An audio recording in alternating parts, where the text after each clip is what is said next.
don't leave any stone unturned, given that there are many possibilities around these issues. Why is it the taxi drivers who are blocking the entrances into the hospital? That's what was shared with us this morning by one of our listeners. I'm not aware of taxi drivers that are blocking the incident. I know that at the entrance, if you know the facility, you would know that there's a bus area, and then there's also a taxi area close to the entrance of the facility. So I haven't gotten those particular reports that taxi drivers are blocking. It's something that we'll have to probably look into and establish as to what could be the reason, whether it's related, maybe something that is not related to what is happening now at the facility, but the facility itself, at the entrance, there's a taxi rank and there's a bus area just close to the entrance of the facility.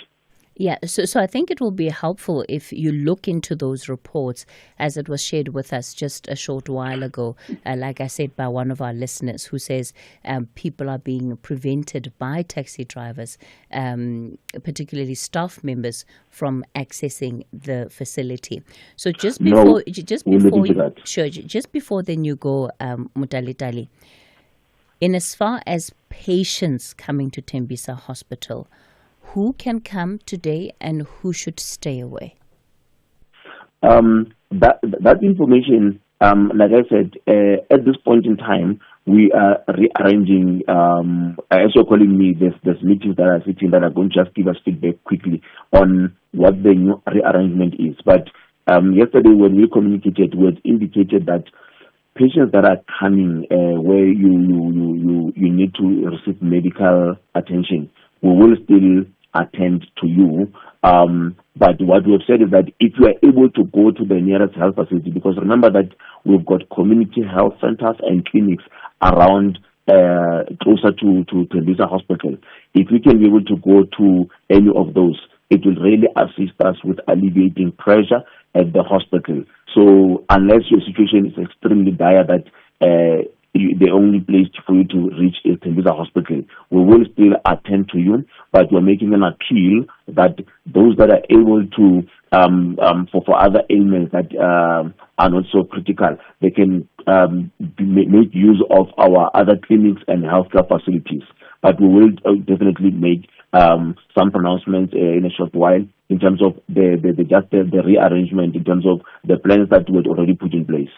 That is the Gauteng Health spokesperson, Mohlahlana Modiba. As you hear, the fire is contained, but they're appealing to patients to try some of the alternative health facilities in the area as they try and move things around so that they're able to start responding to patients yet again.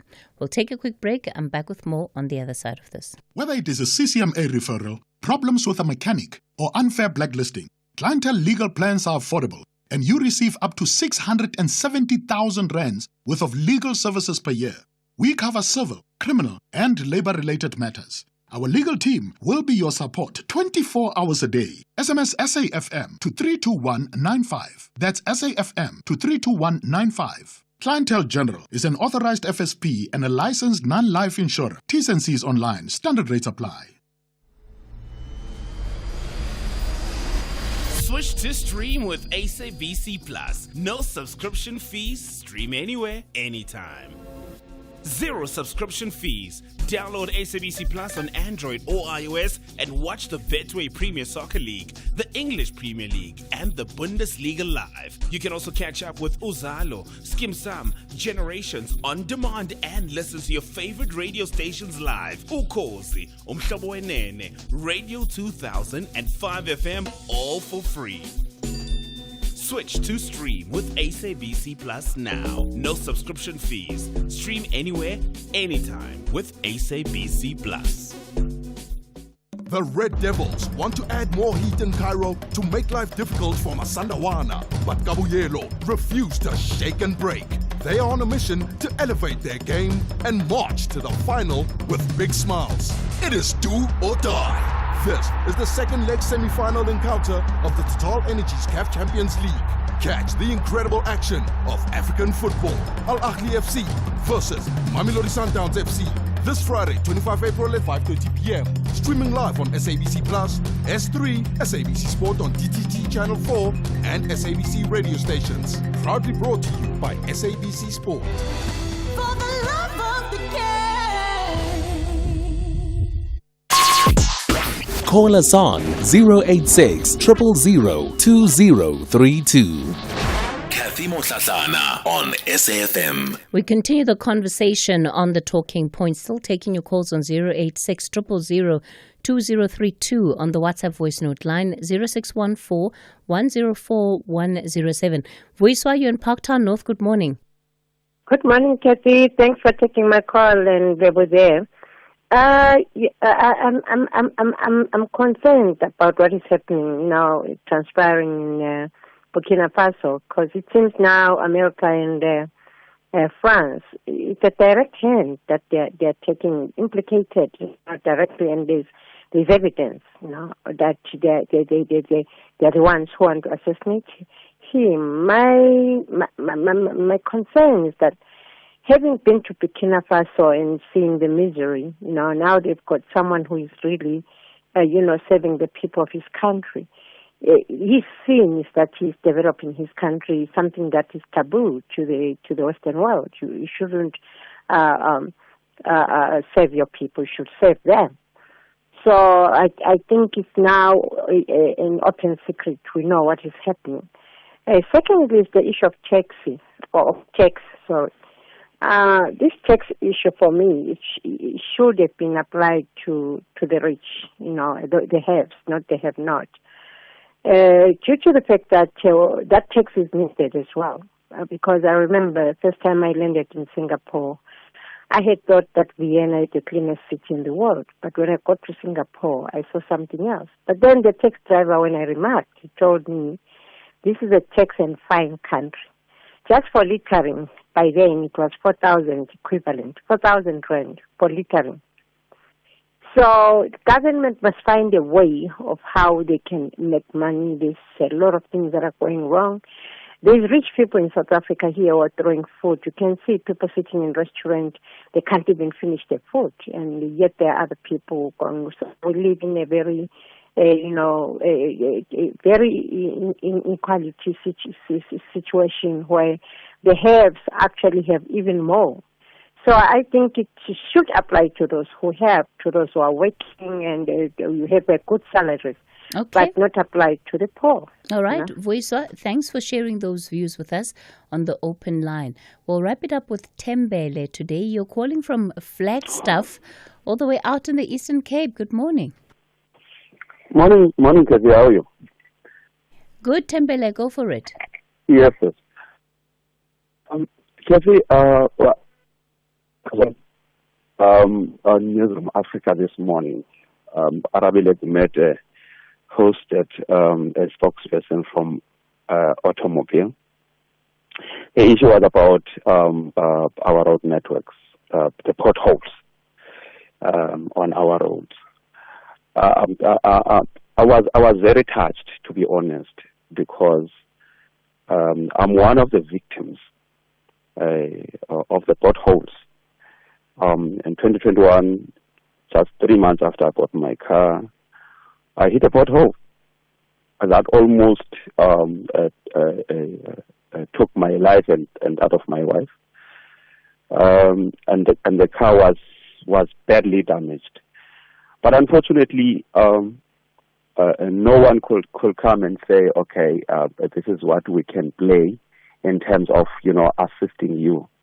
It was only my car insurance that, that intervened to help me, because without that insurance company, I wouldn't have been able to fix my car because it was badly damaged.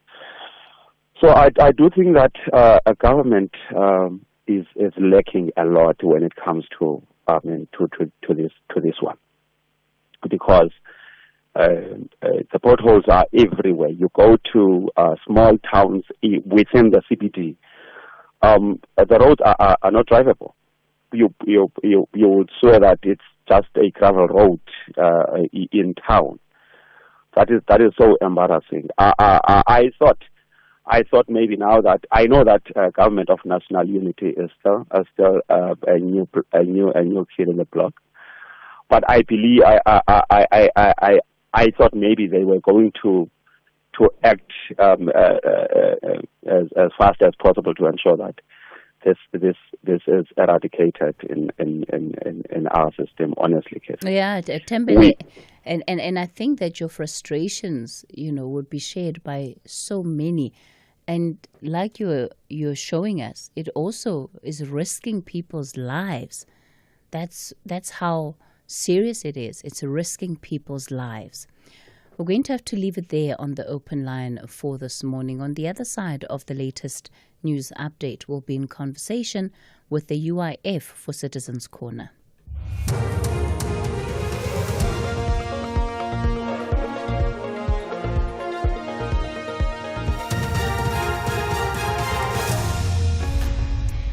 In our top stories, another fire incident at Tembisa Hospital, and Bosa Party criticizes ongoing COVID-19 taxi relief payments.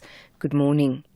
The Gauteng Department of Health has confirmed another fire incident at the Tembisa Tertiary Hospital east of Johannesburg early this morning. This follows a fire that erupted on Saturday at the hospital's emergency unit. Gauteng Health spokesperson Mohlahlana Modiba says firefighters are on the scene. Fire brigades from the city of Ekurhulene's fire department are currently on site attending to what looks like another fire incident at the Tembisa Provincial Tertiary Hospital's main outpatient department, what is normally referred to as the OPD. This area is adjacent to the accident and emergency unit, which burned on Saturday night. More details will be shared later as the matter is still being investigated. Bold One South Africa Party has raised concern over government's decision to allocate 408 million rand from the COVID-19 relief fund to the taxi industry 5 years after the pandemic's peak. Transport Minister Barbara Creecy confirmed the one-time gratuity in response to Bosa leader Musi Maimane. The party argues that funneling public funds into an untaxed sector is unjustifiable when critical services like education and healthcare remain severely underfunded. The spokesperson, Roger Solomons. We believe that at the moment, with the economy as is and with this double whammy of the VAT increase, we feel that there are many other departments like education, SAPs, healthcare services that are underfunded. And it is unacceptable that in a 900-page document, who knows how many more line items there are, where this once-off gratuity to the taxi industry is being paid, and we just feel that there needs to be more transparency, accountability, and also clear who exactly are the beneficiaries, how is this money disbursed. 4 prison warders from the Mangaung Correctional Centre are expected to appear in the Bloemfontein Magistrates Court in connection with the death of an inmate. They were arrested last night following the death of 37-year-old Mpho Mkombeni. He died after allegedly being assaulted and tortured over a misplaced 800 rand. Police spokesperson Mutansi Magele says they are now investigating a murder case. On Wednesday, 12th of March 2025, the police in Bloemfontein were notified about the death of the 37-year-old Mpho Mkombeni, an inmate at the correctional facility in Bloemfontein. At the time, the death was believed to be natural causes. An inquest docket was opened for further investigations. However, subsequent to post-mortem results, which indicated that the deceased died due to unnatural causes, these findings led investigators to change the inquest docket to a murder investigation. The High Court in Pretoria is set to deliver judgment in the recusal application brought by Bishop Stephen Zondo, leader of the Rivers of Living Water Church. Zondo's calling for Judge Papi Musopa to recuse himself from the ongoing trial. where he faces 9 counts of rape and sexual assault. The recusal bid follows Judge Musopa's dismissal of Zondo's application to have the charges dropped under Section 174 of the Criminal Procedure Act. Zondo had argued the state had failed to present compelling evidence, but the judge found the testimony presented by witnesses was credible and reliable. Zondo contends the judge's remarks indicate a predetermined decision and says he will not be impartial going forward. The South African Democratic Teachers Union march is getting underway in Pretoria in protest against education budget reductions. The union will make stops at the National Treasury, Department of Basic Education and Department of Higher Education to voice concerns over austerity measures and cuts that reportedly threaten public education. SATU General Secretary is Dr. Mugwena Maluleke. The Department of Education has been suffering from a number of cuts in terms of budget cuts. Let's look at KwaZulu-Natal, which we have been almost matching 3 times already, where the teachers could not be paid their pay progression. And this impacts on the teachers, on the learners, because when the teachers were working and they're demoralized, it affects our learners. And we have seen that the department is now unable to even appoint and pay substitute teachers. In Limpopo, head of departments, deputy principals and principals are acting without any compensation for more than 5 years to 7 years because there is no money. And finally, President Cyril Ramaphosa is set to undertake a working visit to Maseru, Lesotho today. He will co-chair the second session of the Binational Commission between South Africa and Lesotho. The BNC follows the inaugural session, which was held in September of 2023. South Africa will use the upcoming session to promote greater solidarity among countries of the region and the South in light of geopolitical shifts. Kailihle Kumalo reports. South Africa will also underscore the strategic importance of the Lesotho Highlands water projects and highlights the need to expedite the speedy implementation of Phase 2 of the project, taking into account the agreed timelines and allocated budgets. Many South African companies have made significant investments in Lesotho, which have created thousands of jobs. The Binational Commission is expected also to reflect on the movement of people between the two states, deepen economic cooperation, and review implementation of the outcomes of the inaugural session of the BNC. President Ramaphosa will be accompanied by 15 ministers. Recapping the top story, the Gauteng Department of Health has confirmed another fire incident at the Tembisa Tertiary Hospital, east of Johannesburg, early this morning. For SAFM News, I am Anne Musa. Honey, what are you doing? I'm stretching for tonight. I thought you're not dancing at bachelorette parties anymore. Baby, we need the money to put Johnny through matric mos. And what's the police uniform for? The clients feel safer when I wear it. No man, just sell your bakkie to We Buy Cars. They give the best prices and they pay you within minutes. Okay, but can I just go and dance one more time, please? You know how much I love it. No, the buyer's already on his way here. Wow, okay. Strapped for cash? Just sell your vehicle to We Buy Cars. The easiest way to sell your car by far. It's the catch of the season as our 3 madcap fishing fanatics are back, embarking on even more exciting adventures across the globe. Get ready for bigger fish, bigger laughs, and more extreme destinations in a series packed with adrenaline-fueled fishing antics and plenty of friendly rivalry. Fishing Impossible Season 2, Fridays at 10 p.m. only on S3. Open up.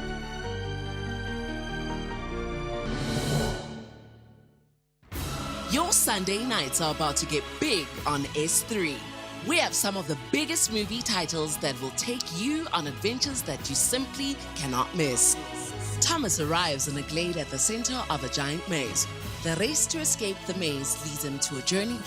Should they escape, all questions will be answered. Tune into The Maze Runner, Sunday, the 27th of April. Maze Runner Darth Cure on the 4th of May. Maze Runner The Scorch Trials on the 11th of May.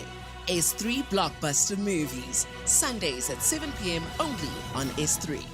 Open up. S3.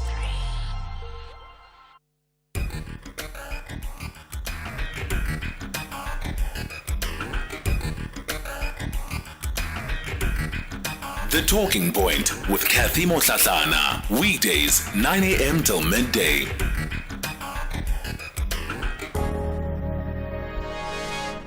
Welcome to the second hour of The Talking Point.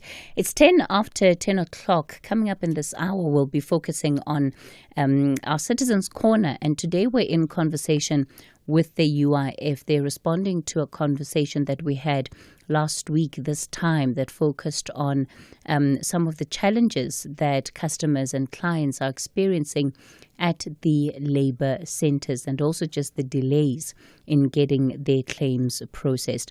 Before we get into this conversation, let's bring you some of your WhatsApp voice notes from the open line. Cathy, I like your critical mind and critical thinking about the Tembisa Hospital fire.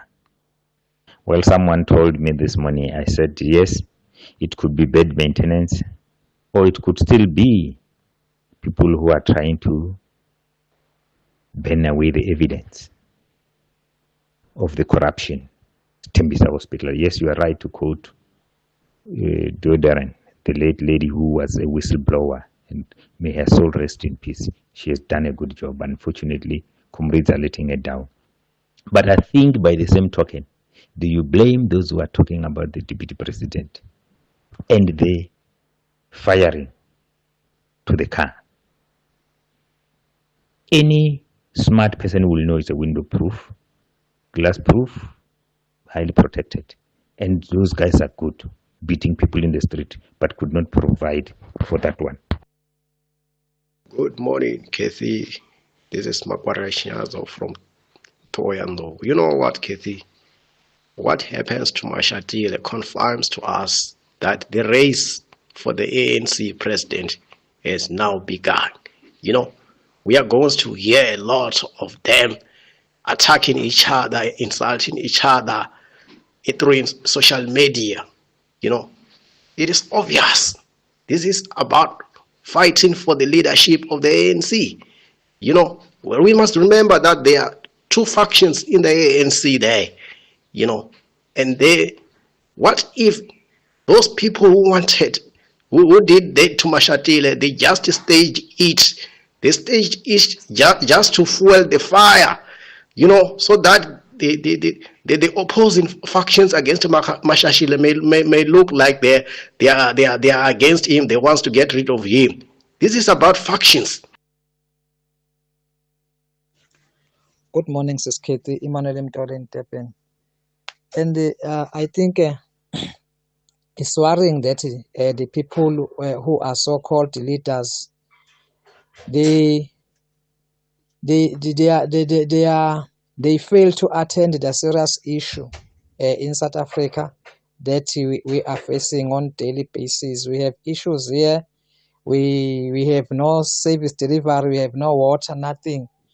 We have no employment, but they rush to Orania to provoke the peace-loving people in Orania, living problems in South Africa. I think they must stop doing that. Thank you. Good morning, Cathy. I think Lesiba is a little bit unfair to the deputy president of the ANC. The president of the ANC himself also got a very big scandal, regarding the issue of Pala. Does it give him a very good image or what? To the country or to the ANC itself? I think it's a little bit unfair and he mustn't take it personal. Thank you very much, LMT Matlosane. Hi, Cathy.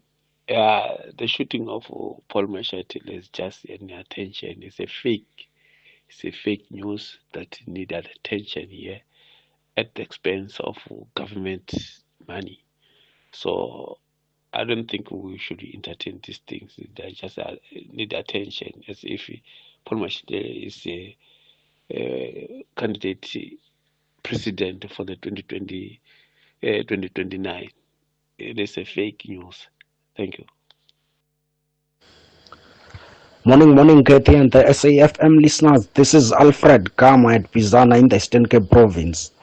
Cathy, before Mzwanele Manyi and his MK party comrades go to Orania and Eureka to provoke the white people there, they must tell their president first to bring back the money he stole whilst he stole with the Guptas whilst he was the president of this country. Thank you, Kathy, and the SAFM listeners. Thank you. I'm Alfred Kamet, Bizana in the Eastern Cape Province. The Spanish Princess series continues the story of Queen Catherine and Henry VIII. Catherine's struggle to produce an heir places her marriage and position in the court at risk, and she's haunted by her choices from the past. Despite proving herself a politician, a diplomat, and a national inspiration, and even a military commander, Catherine must battle to save her love with the king and to preserve the peace and prosperity of their reign. The Spanish Princess Season 2 airs Saturdays at 9:30 p.m. only on S3. Open up.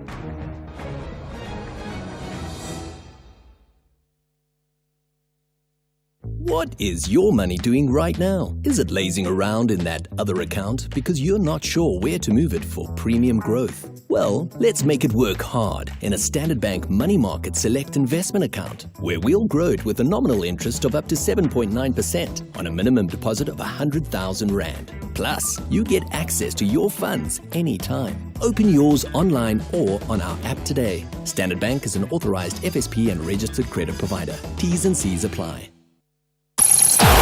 My name is Vusiwe intokazi yakwaNgcobo ufuze umapholo makhulu mashiya made engasazoshumayela. When last did I go to a party and how was the experience? I don't party at all. But my parents did have a 40th wedding anniversary as well as my mom's 60th birthday, so that was the last party I went to. Nothing beats partying with older people.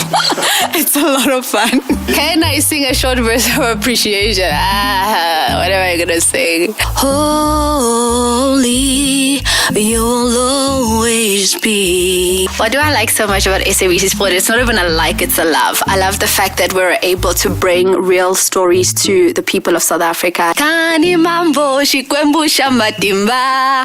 Catch the Queen of Mzansi Diski, Vusiwe Ngcobo, on match days, live on Laduma. Proudly brought to you by SABC Sport. For the love of the game.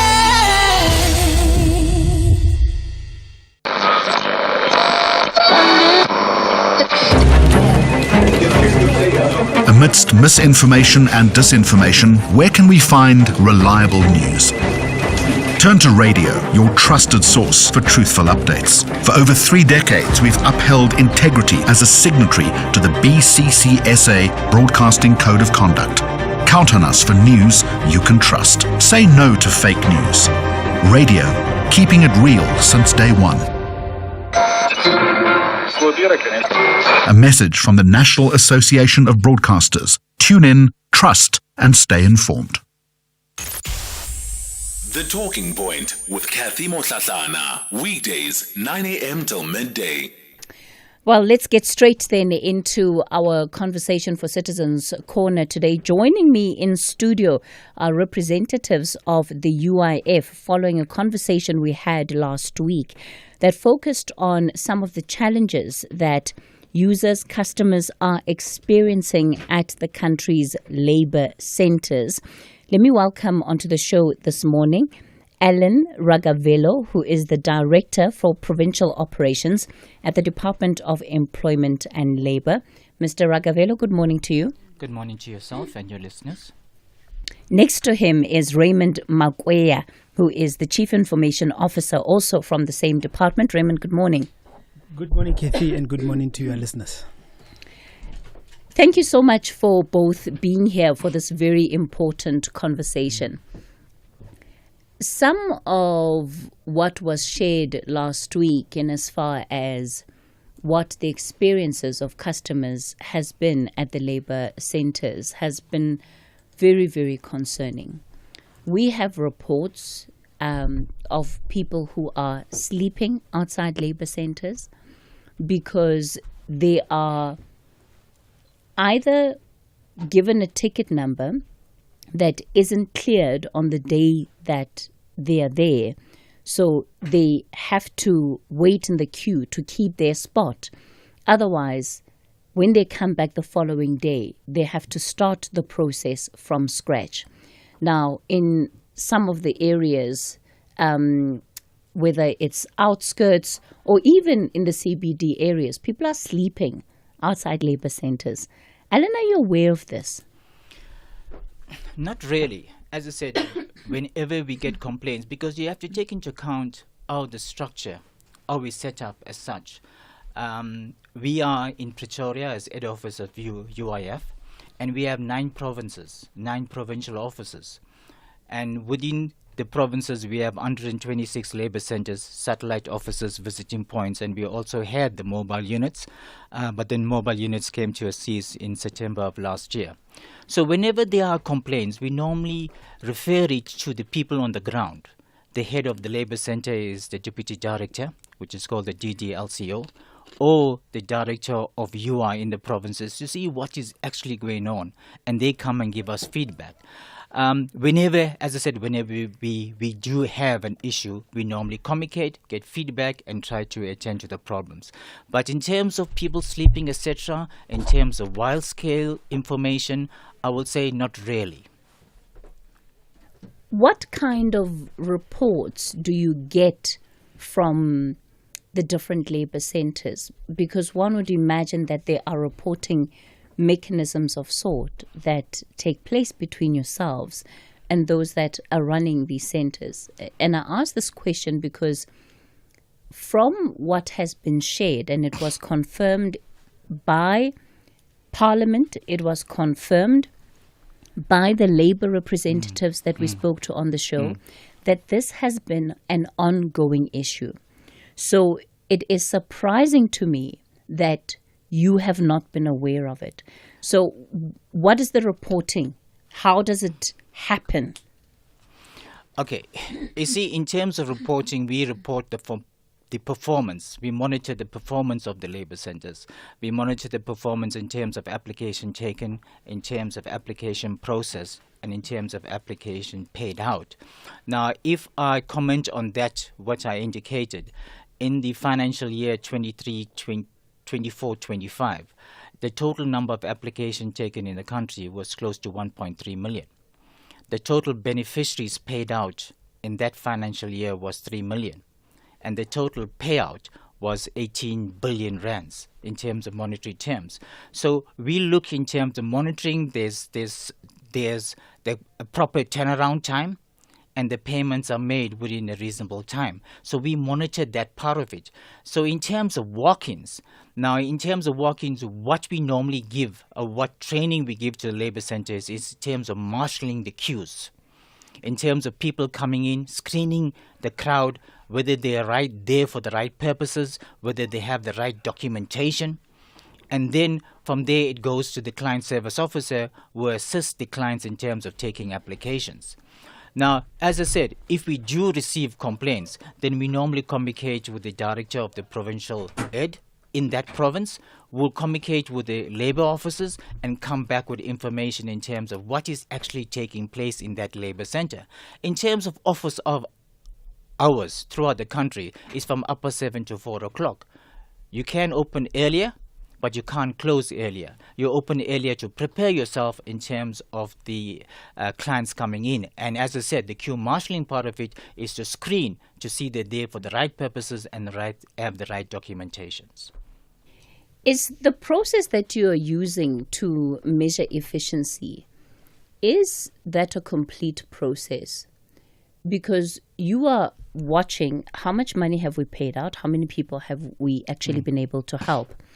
But if there are challenges, even to be amongst those that can be considered, whose applications are processed, whose matter is put on the system, if there are those who don't even get the opportunity to be on the system, then of course there's a problem. What we're told is that for some of your labor centers, they start opening at 10 o'clock, not at 7:30. that is the experience, again, confirmed by labor. And again, these are not once-off new experiences. These are ongoing experiences that people who are your clients, who are your customers, are experiencing with the services that they're receiving. So even this process that you have detailed around what should happen when somebody arrives at a labor center and how they're supposed to be treated and how the screening takes place, it contradicts what some people's lived reality is. And I'm concerned again about the gap that exists between what you understand needs to be happening at the labor centers and what is the actual experience that people are having. Yeah. You got to put it into context. The offices that provide UIS services is the Office of the Department of Employment and Labor.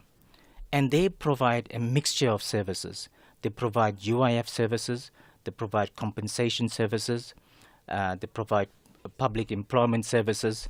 So they provide all services that is attached to the Department of Employment and Labor. And one of it, as I indicated, was the UIF services. So if an office, a labor office, opens at 10 o'clock, they're not opening that office 10 o'clock for UIF clients. They're opening that services for all Department of Employment and Labor clients. So it's a universal problem that has to be dealt at a universal level, which is the Chief Director of Provincial Services in the province, and also the director in terms of UI, why that office is opening at 10 o'clock and not at upper 7. Therefore, I said they do not only provide UIF services. They have to ensure all clients that come into that building is attended to from the time, opening time to the closing time. And we always encourage to put in the office hours on displayed, together who is the head of that labor center and who is the supervisor of that frontline services. So if there are any issues, they can phone in and query. If that fails, then they go to the provincial office. If that fails, they do the call center or they send the complaint directly to us. And then we direct the complaint to find out what is happening on the ground. And from there, we take corrective actions. But the key thing I'm saying, it's not the UIF office. It's the Office of Department of Employment and Labor. And in terms of the agreement with them, in terms of you, our client, it's supposed to be served from upper 7 to 4 o'clock unless we have provided overtime to work before or after. That's fair enough. Now, how do you track, again, that these officers are indeed doing what they're supposed to be doing? In terms of engagement, we have a monthly engagement with all provincial directors or deputy directors, or monthly engagements. In addition to that, we also make visits to labor centers. And one of the visits we make is surprise visit. It's not only myself, but it's all directors and chief directors within the UI fund. We go to the labor center, we present ourselves, we observe what we see. And it's not only done by internal officials, it's also done by oversight structures that visit the offices and give us a report. And if there's certain things that are not according to norm, not according to standards, then that office have to count to because there's a set standard which they have to operate under. So then as far as you're concerned, Mr. Ragavelo, all things are running smoothly at your labor centers? I wouldn't say all things are running smoothly. There are issues from time to time, and when issues come through, we have to deal with it and deal with it in such a way that it doesn't reoccur. All I'm saying is that the running of the offices falls under employment and labor, and our services are provided within that structure. What are the issues that you can highlight that you experience from time to time? Issues come through in terms of delay of payments. That is the most common issues. That an application was made and is not processed on time or not paid in time, and those are individual cases that we investigate, as are done with the 4 cases that were forwarded to me yesterday afternoon. So I went through it and I got some kind of responses. So we're looking at that part of it. And then you're looking at the service delivery issues. And the service delivery issues are a cluster of issues. It could be the waiting room is not conducive enough. Right? It could be poor services given to the clients. or it could be that a client was turned away, as you indicated. So we have to look at that in terms of which labor center, because we cannot cluster the entire 126 labor centers, which labor centers this is attached to, and then afford them an opportunity to respond to the allegation, and if corrective action can be taken, it should be taken. But the key thing is nobody changed the office hours. The office hours is still from 7 to 4 o'clock. Okay, we're going to continue the conversation with Mr. Alan Ragavelo, Director for Provincial Operations at the Department of Employment and Labour. I'll, of course, also be taking your calls and your WhatsApp voice notes. 086 000 2032 is the number to dial to reach our studio line. On the WhatsApp voice note line, 0614 104 107. For now, it's time for your latest news headlines. Thank you, Cathy. On the news headlines on SAFM, I am Ondalambala and a very good morning. The Gauteng Department of Health has confirmed another fire incident at the Tembisa Tertiary Hospital east of Johannesburg early this morning. This follows a fire that erupted on Saturday at the hospital's emergency unit. Police are investigating 3 separate murder cases that happened at taverns in Limpopo over the Easter weekend. Acting Provincial Commissioner Samuel Manala says a tavern owner was killed and 4 patrons were injured after armed men opened fire occurred at Iliofontein outside Marble Hall. And the South African Weather Service has issued a severe warning of thunder showers across the country, including Gauteng, with a yellow level 4 warning. Forecaster says these storms may be severe, with a warning also in place for severe thunderstorms in KwaZulu-Natal, Northwest and Northern Cape. A full update follows at the top of the hour. Taking a look at your markets this morning, the rand currently trading at 18 rand 54 to the dollar, 24 rand 62 to the pound and 21 rand 09 to the euro. Markets in Asia were mainly higher at the closing bell. The JSE mixed during mid-morning trade. Markets in Europe are also currently trading higher. Gold is trading at $3,315, platinum $964 per ounce. The price of Brent crude oil is at $68.39 a barrel. Whether it is a CCMA referral, problems with a mechanic, or unfair blacklisting, Clientele legal plans are affordable, and you receive up to 670,000 rands worth of legal services per year. We cover civil, criminal, and labor-related matters. Our legal team will be your support 24 hours a day. SMS SAFM to 32195. That's SAFM to 32195. Clientele General is an authorized FSP and a licensed non-life insurer. T's and C's online. Standard rates apply. Ah, the confession booth. A place where the sin-laden soul can offload their transgressions, all in the hopes of finding reprieve for their sins. Stolen your co-worker's lunch? Then the ordinary confession booth with your regular priest will do. But murdered your long-time nemesis and dumped their body in a vat of acid? Oh, then you better hope you're not in Father Brown's confession booth, because he is bent on catching all the bad guys. Tune into Father Brown, Mondays to Wednesdays at 9 p.m, only on S3. Open up. S3. The Red Devils want to add more heat in Cairo to make life difficult for Masandawana, but Kabuyelo refuse to shake and break. They are on a mission to elevate their game and march to the final with big smiles. It is do or die. This is the second leg semi-final encounter of the Total Energies CAF Champions League. Catch the incredible action of African football. Al Ahly FC versus Mamelodi Sundowns FC. This Friday, 25 April at 5:30 p.m.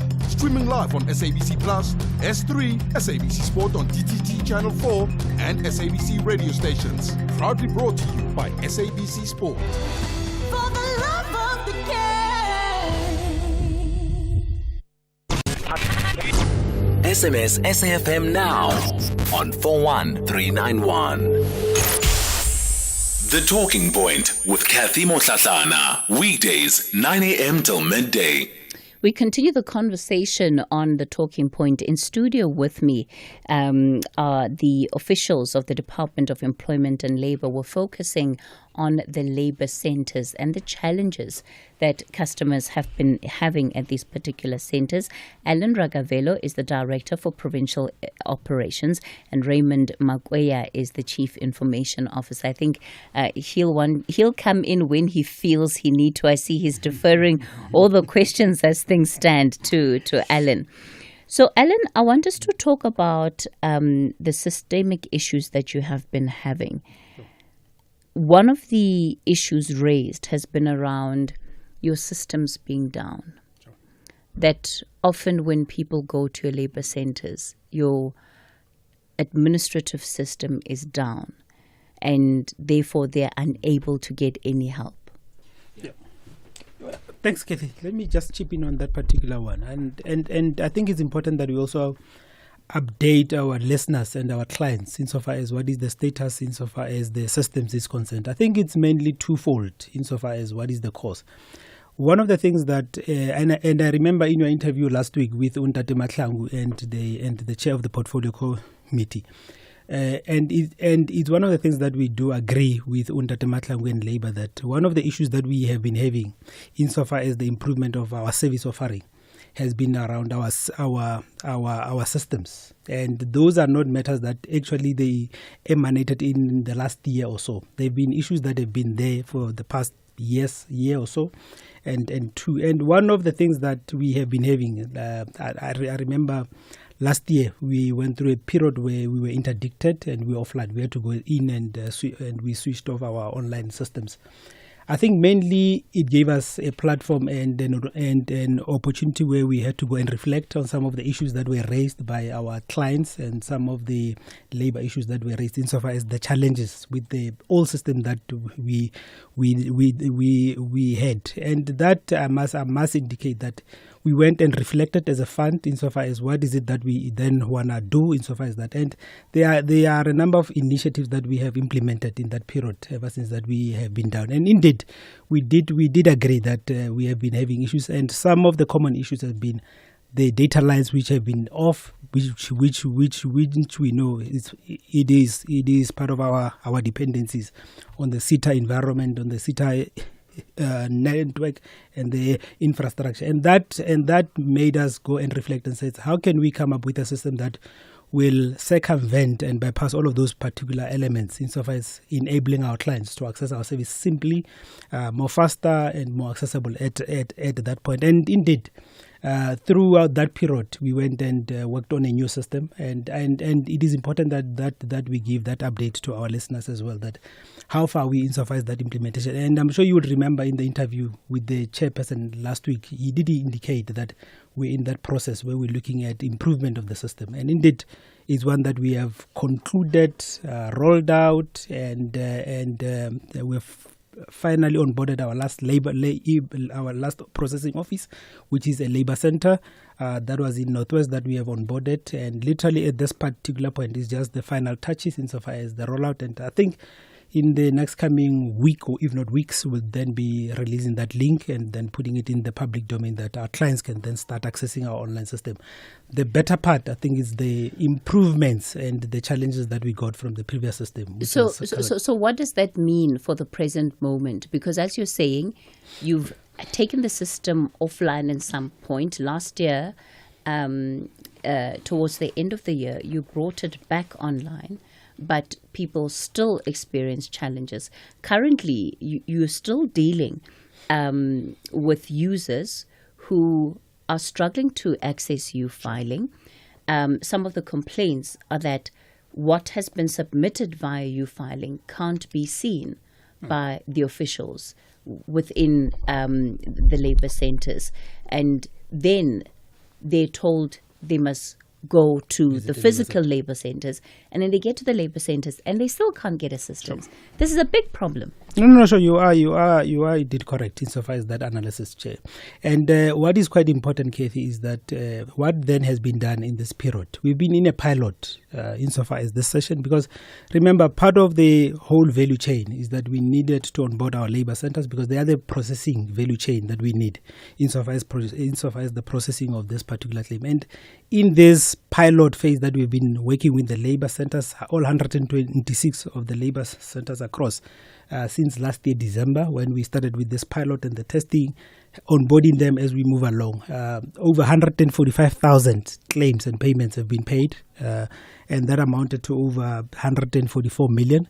And the majority, which is quite important, one thing that we have been pushing for and we were focusing on has been the maternity claims, because those has been a point where we've been getting a lot of complaints, because a person would claim that they have applied for a maternity claim and only to be paid after 2 or so years, and that indeed is one that we said as soon as we get a claim into the value chain, and even during our pilot, because we've been giving these clients that go into our online system, pilot, access this whole system by yourself, and it is quite evident with the over 145,000, which are claims that we have already processed, paid, and money in the pocket of the claimants, and that gave us that input insofar as then it means that this particular system that we've onboarded, we got the feel from the users, which is our client, insofar as what is their response and what is their view on this particular new system that we have just rolled out. The views of those that are using the system, and I'm glad that you listened to the conversation we had last week, because the view of Labour, in particular COSATU, was that there needs to be an entire restructuring of the UIF and how it operates, because the system that is being used is simply not working. In fact, it's leading to greater frustration for customers than what they have been experiencing before, including those that are applying for maternity benefits, by the way, because as far as they're concerned, they're dealing with people that are going back to work without being paid their maternity payouts. No, too, you are correct. And one of the processes that we have reflected on in that period is that how then do we reflect on the history of what we've had, the issues that COSATUs and all those particular partners have been raising, and we have factored those into the current system. The simplification of how we enable our clients to apply into the system, the process life cycle that we do, how do we monitor claims? Because one of the key components that we have always missed in the previous point is if someone has applied for a maternity claim, how do we monitor and ensure that that claim is then assessed and paid out on time? And that is why in the current monitoring, I can monitor the claims that are into the system, and this is one thing that we have enabled our processing office, that you do not have to fiscally monitor, but your system, you have a system that makes sure that it monitors all the claim times, including the maternities, that we do not sit with the maternity claim that is over 30, which is over 30 days or which is over a year, because the key point is we should be having a view of this particular claims. And indeed, one of the success factors that we have had in the pilot is that in the implementation of the system, we have also brought in a monitoring system where we monitor the claim history, that we ensure that claims are not sitting in the value chain for longer the period that they are supposed to insofar as our turnaround time. Maybe positive signals, but I don't think that you can talk about success yet when the systemic issues are still to the extent that they are. One of the big concerns, at least emanating from what has been shared for me, is the fact that those that get to be on the system are not necessarily a reflection of all of those who need to be accessing the system, because of all of these challenges that prevent access. So at the point that your process has been captured, it's been pillar to post, is what people are telling us. And I think that's really, really concerning. Let me bring in our listeners and give them an opportunity to ask questions they might have. I'm going to ask you to please put on your headphones so that you're able to hear what it is that they have to say. I want to start with Tabiso out in Roodepoort. Tabiso, good morning to you. Good morning, Cathy, and good morning to the listeners and not to your panel. Those two gentlemen must stop talking out of their ears or their necks or whatever you want to call it. I was in Roodepoort this morning at the Labour Department. It's currently raining in Roodepoort as it is right now, so bucketing down. Yes, I hear them talking about big English, about big words, how things are, they come here, and for the man in the street, my wife has been out of work since December. She applied in early January. Today we went back and they told her to come back again. At the queue, because it's raining, I was standing at the queue. A lady who was on maternity, who came to apply for UIF for maternity, was there with me. She said this was the third time coming back. Behind me, there was a gentleman speaking about, West 4 for me. Manje, mangifela baphambili bazongitshela the same thing they told me last time. No, we're still processing it. It is absolutely ridiculous that we've got people sitting in head office in Pretoria and it's got Shai Spuba hit himself pat himself on the chest. Head office in Pretoria, we don't know.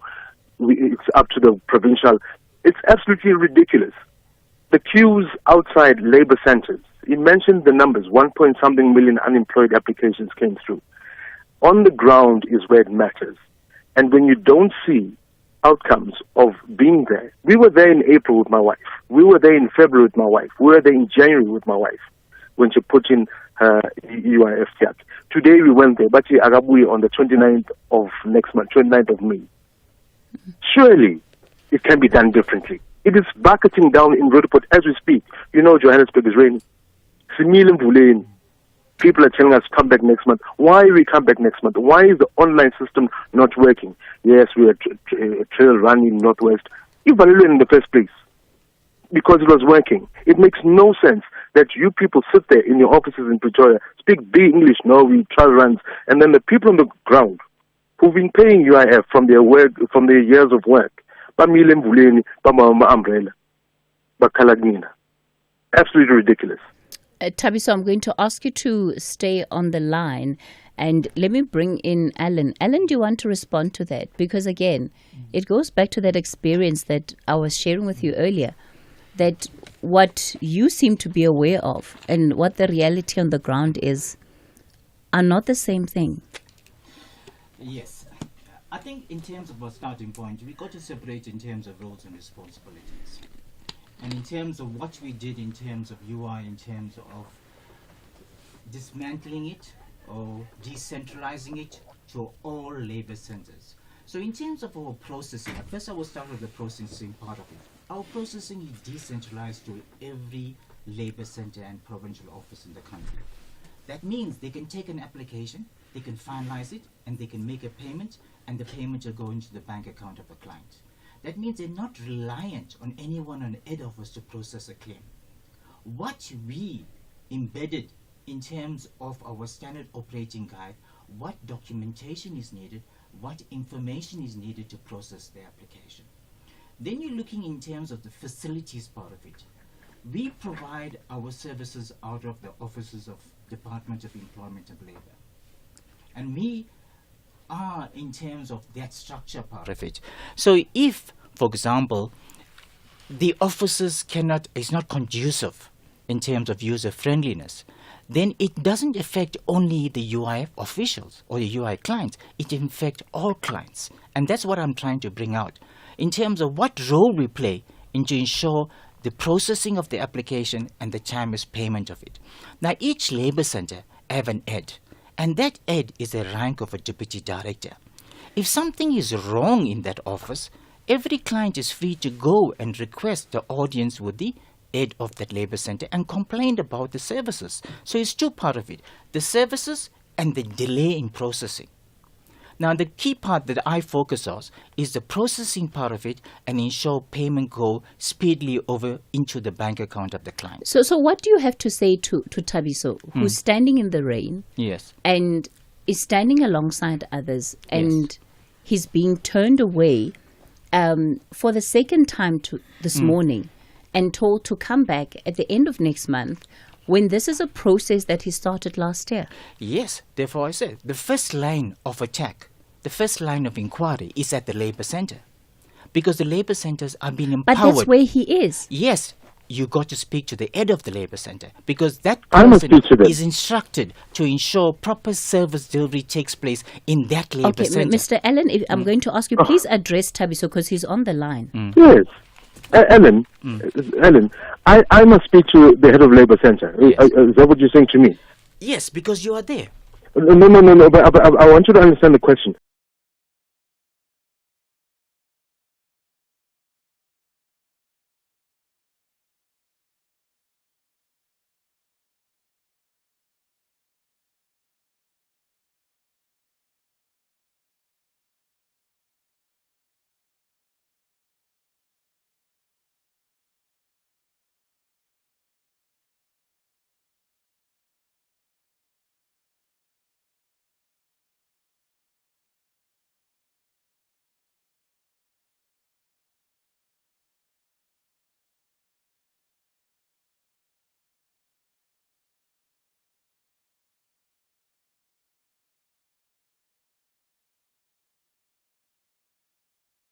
in a queue since 5:30 in the morning, and you're saying I must ask for no, Chief. And what are you doing there in Pretoria? Yeah, you got to put everything into context. There's no context. The context is I have been for this claim for my wife since December. What context is there? Okay. Because it's not like you're doing her a favor or my household a favor. No. This is something that as a tax-paying South African is due to her. And now I must ask for a sitting down with the manager of the center. Absolutely ridiculous. Imagine the 80, 90, 120 people who were standing with us in the rain at 5:30 this morning, in the rain. If every single one of us asked to speak to a service center. Okay, so let me put it in another way. I go to a local branch, a bank branch, and I go to the teller, and I'm having issues with the teller in terms of getting the services that I want. I'm not getting the right services. My normal response is, can I speak to your manager? And yes, that is the normal process. So therefore, I explained the process first, and I said, first put it into context. If you're not getting a proper service at the office you are visiting, your first line of complaint is to that head of the labor center. As I explained, if I'm not getting a proper services with the branch that I'm inquiring my services about, I will say speak to the branch manager. If I failed in that, then I will look at the next level or the next level and the next level. And I also said in the beginning, we empowered every province. We empowered every labor center not to be dependent on the head office in terms of processing of claims and payments. We have given them the necessary authority. They have the necessary authority to approve an application and make payment immediately. They do not send their application. They do not. Okay, let me finish. Kat is going to run out of time. It's just about to be top of the hour. Let me put it this way to you, just maybe to come back. It's very simple, this thing, Ellen. For the fourth time, we're coming back now. Yes, the second time that we've come back officially. The other times we put an application, it was done online. It was rejected for 2 months. And then until we walked in, they said, no, actually, you have to come here.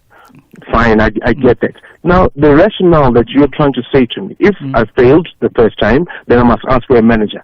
I'm saying to you, imagine the hundreds of people that put an application, then you must speak to the head of department. Then when we got to the front, the gentleman who helped her the first time round said, hey, I recognize you are back. You see all this paperwork on my right-hand side. Okay, so let me more than close to a meter of paperwork, if I can put it up on top of each other. This was just from yesterday. Please come back maybe in a month's time. Hopefully I can get through this and then start with yours. So there's no confidence in what you are saying, telling us about empowering service centers. Maybe you guys should get out of the offices, come to the rain, stand with us, and realize that what we, the people, are feeling on the ground. Kathy, I don't want to time. I understand that you have news at the top of the hour. Let's leave it there. Thanks for calling in with that experience. Let me go to Percy in Matlosana. Good morning. Good morning, Cathy, and your guest from Department of Labor. Cathy, last year, August, I applied for UIF. I submit everything, UR19, bank statement, everything. In Matlosana, if you are not paying 200, your application, it will never approved. I struggle from last year. Those people, former employee, they pay 200. They receive money from November, December. My first payment, it was on January. I was struggling, and I hear your guest say, officing hours from labor is 7:30 until 4:30. In Teach of Matlosana Labor, they are working from 7:30. If you come after 8, they are sending you back home. We've been complaining. I sent the email in the Department of Labor about the way situation is better in Matlosana. If you are not paying, I end up paying 200 so that I can get my money on the 1st of January. Here in City of Matlosana, if you are not paying, you are not going to get your money sketch. And it is something normal. Alan? Yes. So let me get directly to the point in terms of the information that was given by the listener. If you said you paid 200 rands for your services, that is not right. So therefore, I need your details. I need your contact details. Because for me to take it further, I need a statement from you. I need a statement from you so that we can send it to the necessary sections or necessary authority to investigate it, because it's not normal for anyone to pay for UI services. UI services are free. The second part of it, if you made your application in August, you did not get paid. I'm not going to give a long answer as I gave to the prior speaker or the prior phone-in. Give me your details. Let me look at it and give you a pinpoint answer why your application to date is not being processed. Okay. But what I was trying to say is that I cannot deal, because we took 1.1 million applications last year and we paid out 18.1 billion. I cannot deal with every inquiry that comes from every labor center or every client. Therefore, we empowered the labor centers. They are doing the work that we requested for them to do. I don't think that the problem is about whether or not your labor centers are empowered. It's how are they using that empowerment? Are they actually doing what they're supposed to be doing? And I think that the sense that you're getting is that they're not. And so once that issue has been raised to you or with you, it cannot be that the case is still to go back to that very same inefficient, underperforming head of labor center and have them be the ones to answer customers on why their matters are not being processed. That's at the heart of the issue that listeners are raising here. Yes. Is that they hear the decentralization, they hear the empowerment, but these labor centers are still inefficient. And that is an issue that head office needs to now be trying to understand. Why are there these high levels of inefficiencies at these centers, despite the empowerment that has been given? And you also have to be asking yourself, to what extent are these, whether it is the managers of the labor centers, their provincial authorities that they're reporting to what extent are they actually ensuring that the true state of affairs does not fully arrive or is fully reflected again at head office? Because as you can hear, what you are saying and what people's experiences are different, and that's what you should be concerned about, because these are people who, if they're getting in touch with you, it means that they've got a problem in their life, and the experience shouldn't be to worsen that problem and to worsen that experience. It's true, and I think that is what I just did with the last speaker, where he made a comment about the 200 rands he received, or the 200 rands he paid for services, which I said is abnormal. I said, please contact me via the studio, and we will get in touch with him and we deal with the issue, because that is serious enough. So when we get complaints, there is a channel that we follow in terms of resolving the problem. And as the CIO will indicate, we work through the channels. In terms of, yes, that happened in your province, please investigate and give us a report. In addition, we can go down and see for ourselves what is taking place in the ground. Okay. I want to bring in one of our listeners here. Butana. Good morning, Butana. Good morning, my sister, and good morning to your guests there. You know, the head office of UIF is part of the problem. They seems to be saying, oh, we have given the authority to the local guys. So whatever happens there, those people must deal with the problem. Look, their system is dysfunctional. Okay? That app is not working. The app is not working. The complaint thing that is sent through email, they don't even answer. Head office meaning they're in Pretoria and Johannesburg. They moved their offices in Johannesburg from Braamfontein. They moved their offices next to the ANC offices, but they are still dysfunctional there. Look, they even ask a person, we don't use the old ID, go and make another ID. Imagine you must go to Home Affairs and get frustrated there. It's just it's appalling. I don't know why even that division is in existence. It's appalling their services. I'm so frustrated with that chap that says that no, talk to the local person. Look, we talked even to the commissioner. The commissioner is fired because they're crooked. All right, Butana, thanks for sharing your views. So we're out of time for this conversation, and as you can tell, again, there's a great deal of frustration, Alan, and I think there needs to be a better response.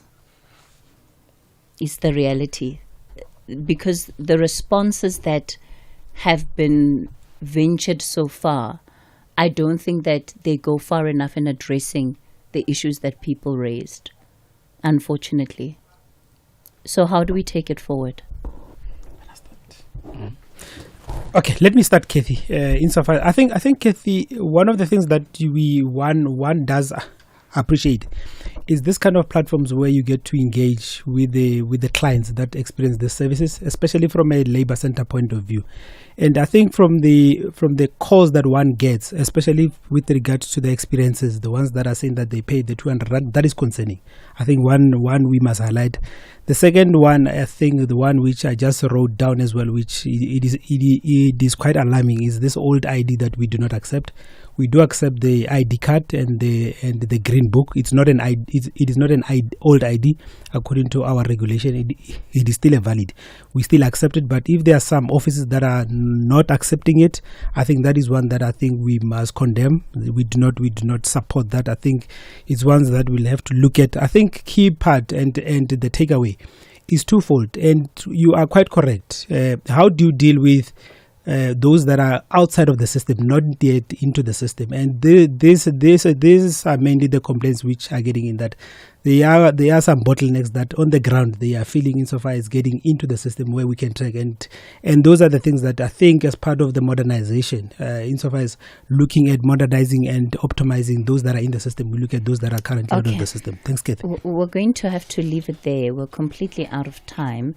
Let me thank my guests for this morning. Alan Ragavelo, Director for Provincial Operations, and Raymond Magoya, Chief Information Officer, both with the Department of Employment and Labour. It's time for your latest news update.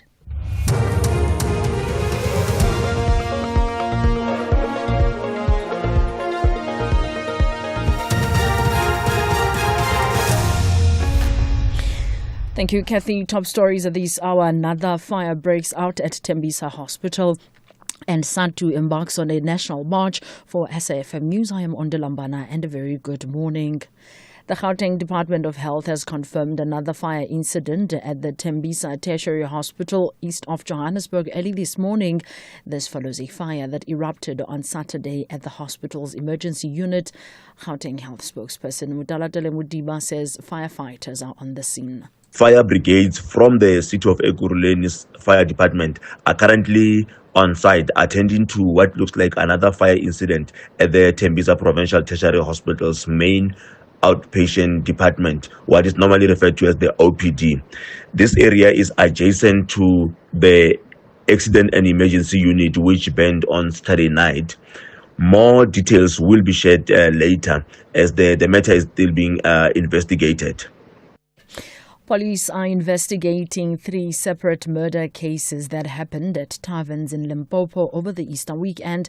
Acting Provincial Commissioner Samuel Manala says a tavern owner was killed and 4 patrons were injured after armed men opened fire occurred at Leeuwfontein outside Marble Hall. No one has been arrested yet for the incident. In the second incident, an off-duty police officer was arrested for allegedly shooting and killing a patron at a tavern in Beckenberg outside Mukubane. Manala says a patron was stabbed to death at Tlogotlo near Jane First. He says 3 suspects have been arrested in connection with the incident in Tlogotlo. Already we have taken the witness statement. Unfortunately, we have not yet arrested. The provincial investigation team is investigating that case. We should be able to make some progress in terms of that one. And then the one of Tlogotlo, already there's 3 suspects that have already been arrested. They already appeared this morning in Nebo Court in terms of that one. The South African Democratic Teachers Union is pleading with the Department of Education to increase their budget allocation and not gamble with the quality of education. The union members have embarked on a national march today to the Office of National Treasury in Pretoria. SANTU National Spokesperson Nomusa Qembi says the standard of education in the country is slowly dropping due to overcrowding in schools, lack of proper infrastructure and lack of substitute teachers. Qembi says in order to ease the burden of teachers who are heavily overwhelmed, they would need at least 3 times more the allocated budget. This overcrowding is quite a toll to the teachers. They have to teach, they have to assess, they have to mark the streets, you find that a teacher is teaching 4 classes that have about 60 or 70 classes. Do you imagine how long it takes for that teacher to mark their script? And at the end of the day, it affects the quality of education that the teacher can deliver. And it also affects the learners as well, in that they are not getting one-on-one attention with the teacher. The teacher is trying their best, but there are too many. The South African Weather Service has issued a severe warning of thunder showers across the country, including Gauteng, with a yellow level 4 warning. Forecaster Lihlohonolo Tobela says these storms may be severe, with a warning also in place for severe thunderstorms in KwaZulu-Natal, Northwest and Northern Cape. A yellow level 2 warning for severe thunderstorms expected over most parts of the northern areas of KwaZulu-Natal. However, we're expecting these thunderstorms to remain a yellow level 2 over the central interior, covering the Free State, the northwest into the eastern parts of the Northern Cape. However, for the northeastern parts of the Free State, expecting an orange level 5, quite significant warning for severe thunderstorms, which might result in heavy downpours that lead to localized flooding, a possibility of damaging winds, as well as a possibility of hail and excessive lightning. Stretching to Gauteng. Catholic parishioners in Johannesburg have hailed Pope Francis as a peacemaker and teacher who cared for the less fortunate. The Catholic Church is holding a memorial service for the Pope at the Cathedral of Christ the King in Johannesburg. The Pope died on Monday at the age of 88. These mourners say his dedication to the Catholic Church and his humility will forever be remembered. As Christians, we should have faith to know that he's going to a better place, considering that he was sick for a very, very long time. And I'm sure now he has rested. I think what is left for us is the hope to know that everything is going to be well. The thing is that we were looking forward for him to get well because he was sick for the longest time. So he was like our teacher within the Catholic Church. In two key developments from the United States, President Donald Trump says he had no intention of firing the Federal Reserve Chair Jerome Powell, a move likely to buoy the market sentiment. This comes after Trump earlier ramped up his criticism of the Fed chair, who has opted for a wait-and-see approach and lowering interest rates as the economy digests the impacts of the president's global tariff policy. Meanwhile, Elon Musk has indicated he plans to scale back his work with the Trump administration's Department of Government Efficiency after his company Tesla reported a massive drop in first quarter earnings. Sharon Bryce-Pease reports. In a major shift, Trump dismissed the notion that he was seeking the removal of the powerful Fed chair who he has pressured in recent days to cut interest rates in the hopes of boosting economic growth in a climate of uncertainty as a result of his tariff policy. Powell, whom Trump appointed during his first term to a role largely viewed as independent of political interference, is due to serve out his term until May next year. This, as Elon Musk told Tesla investors he planned to scale back his work with the Trump administration starting in May, after first quarter earnings for the electric car company fell 71%. Recapping the top story, the Gauteng Department of Health has confirmed another fire incident at the Tembisa Tertiary Hospital east of Johannesburg early this morning. I am Ondalambana for SAFM News Headlines at 11:30. Join us Tuesday on Afternoon Express as Mohlahlana Damase reveals tips and tricks she used to become a makeup and beauty legend. Tando Tabete shows us with hard work and dedication, anyone can reach their dreams. Social media star and sneakerhead Kim Jade shares a day in her life. Interior designers Silvio Rick and Leslie Carsten give us a tour of their stunning home. That's Tuesday at 6 p.m. with repeats on Sundays at 8:30 a.m. only on S3. El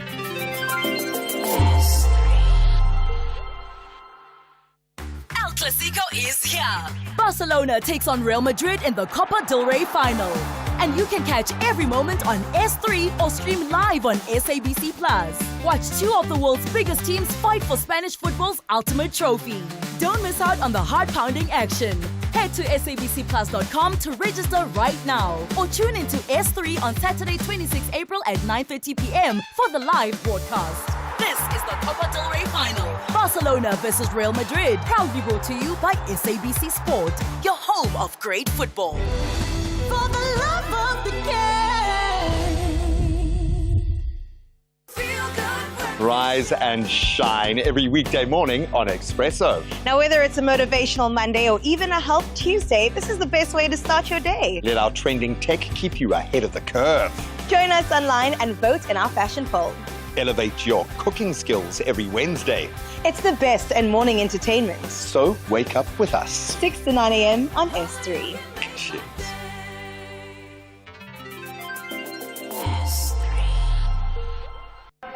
Dango, for the love of the game and Mzansi for sure. Sekwenzenjani? Soccer Zone has relocated to a new slot, 9 p.m. live every Monday on SABC 1. Mzansi Africa. Fascinating goals. The unbelievable saves. From Africa Borwa to the entire African continent to the Bundesliga and the Premier League. High-level reviews of crucial match scenarios by the legendary Mr. Rev. Top-class analysis, latest news about the beautiful game. And Momish of the Week. SABC Sport Football Weekend ends on Mondays at 9 p.m. on Soccer Zone. Live on SABC 1. Also available on SABC Plus and SABCSport.com. Proudly brought to you by SABC Sport. For the love of the game.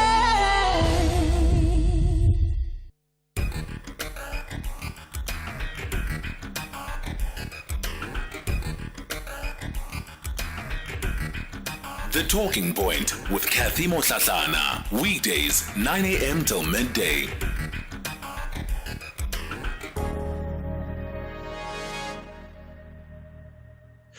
Good morning, Cathy. This gentleman that is there with you, it's only that he's sitting on the comfortable offices with all these fans and heaters. He don't know the real thing. He must just go out there to see what we experience on daily basis. He must just go out of the offices and go there to the rural areas to see what is actually happening out there. I can hear the way he's defending himself or he's defending his offices. The service delivery is very poor there. It's very, very poor. The people are just so arrogant. I mean, you sit there the whole day like you were saying, and then you must come the following day. When you are coming the following day, and then you'll sit there almost there a whole week, Cathy. This is not true. This guy is really must get in touch with the real world. Thank you. This is Andile from Cape Town. Thank you. Hi, Cathy. Just listening to the UIF guys, I feel like the department is suffering from paralysis of analysis. What he should be telling us is stats. What's the turnaround time for each case? The moment you log in, you file a claim, up to the time it's paid out. We need to know what's the time. They should be having that data. Also, we need to know if they are doing good analysis. How many people do they turn back because they've got missing information? How many people do they turn back because they are there for wrong reasons? So that data should be ample. Given the volumes of people that go into each department. So I mean, if they don't have the sense of that, then there's a problem, because from there then that's when they can decide how to improve and how to implement it better. Good morning, Sis Katie. This is Sabong Mzumele Newcastle. It is unfortunately that the man that who's there is there to defend his department. He is not there to help us. The way he speak, like he's painting his department like a good department, of which is not. We know the Department of Labor with the UIF department. They give us problems. Good morning, Saskati. It's Fugane from Durban. Saskati, it seems like your guest came unprepared. Honestly, if they don't know what's happening at the labor departments, because if they are telling Tabiso to speak to that manager, there are people who have been there from yesterday. They are them. How many people must call out the manager? What will change? Because they will keep on saying, system is down, system is down. Your guests are not serious. All right, thanks for those WhatsApp voice notes. Of course, many of them responding to the conversation that we've just come out of with the officials at the UIF. So certainly it will not be the end of it. We will have them back, because I do think that there's still some issues that they need to resolve systemically and give better answers. Especially for those who've been experiencing challenges with the system. All right, let's get into our conversation then for 11 o'clock, which is looking at the valuation of properties. In South Africa, the general valuation of a property will significantly impact rates and taxes. What municipalities do is that they compile a general valuation roll, which includes the market value of all relatable properties. They then use the property's market value to calculate the rates and taxes that can be charged. That particular value is then multiplied by a rate in the rand that is determined by the municipal council, and this is what will ultimately give us the property rates amount. Now, some municipalities have started embarking on the process of property valuations. Estiani Marks is a business development executive at Lightstone Properties. Estiani, good morning to you. Thanks for your time this morning. Good morning, Cathy. Thanks for having me. This is an issue that it can be quite a contentious one. Part of what we've seen over the years is that, of course, when your property is valued higher as a homeowner, one would think that's something that should be celebrated because it means you're going to get more value. But we are seeing instances where some communities are rejecting property valuation values and amounts because they believe that they're being priced out of the market, that the value is not a true reflection of the value of their homes, and therefore they're forced into a situation where they have to pay so much more for rates and taxes. Speak to us about that. Yes, Cathy. So, as you've rightly said, every municipality has got what they call a municipal roll or valuation roll, which they publish to the homeowners of that specific municipality, to sort of give them an indication of what they valued their property as. Now, I think it's important for us to remember that the valuation that is earmarked on a property for rates and taxes purposes is quite different from what it is when you do market a property to actually sell. So naturally, the values will differ. And in this instance, for rates and taxes purposes, most homeowners would actually not want their properties to be valued at the higher mark or higher end of the spectrum, because as you've mentioned, your rates and taxes that will then be due and payable by you as the homeowner is then calculated based on the valuation that is then assigned to your property by the municipality. So that is the process that's followed at the moment, and it's done every 3 to 4 years, depends on each municipality. Some does it every year, others only 3 to 4, maybe sometimes 5 years. What is it that property owners need to be looking out for in this process, and how much of a say do they actually have? So first of all, I think the importance would be for you as the homeowner to understand the value of your property and also understand that there is a range, in terms of what the property can be valued at. So typically a lower end of the range, going all the way up to the higher end of the range. And that is typically due to, because, factors such as the condition of the property, the demand for properties in that area at that specific time. So there's a lot of factors that actually goes into that. So first of all, as a homeowner, it is important for you to understand the value of your property. That can be obtained by, you can buy a Lightstone valuation report online, and that will give you an indication of the value. So secondly, you will then have to go and inspect the valuation roll that has been published, so to see what it is or what the value is that the municipality has now assigned to your property. So let's say the valuation assigned by the municipality is 1 million, and the valuation report, which will then indicate your value is, let's say, 800,000.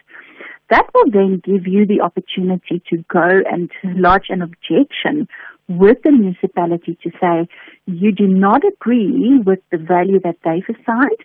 Here is the proof or the documentation that you would like to submit as evidence in why you are saying that you need the valuation to be reduced. They will then do a value or a review of that process and the documentations filed by yourself, and will then decide whether they will then adjust downward in terms of what they've allocated to your property in the first instance.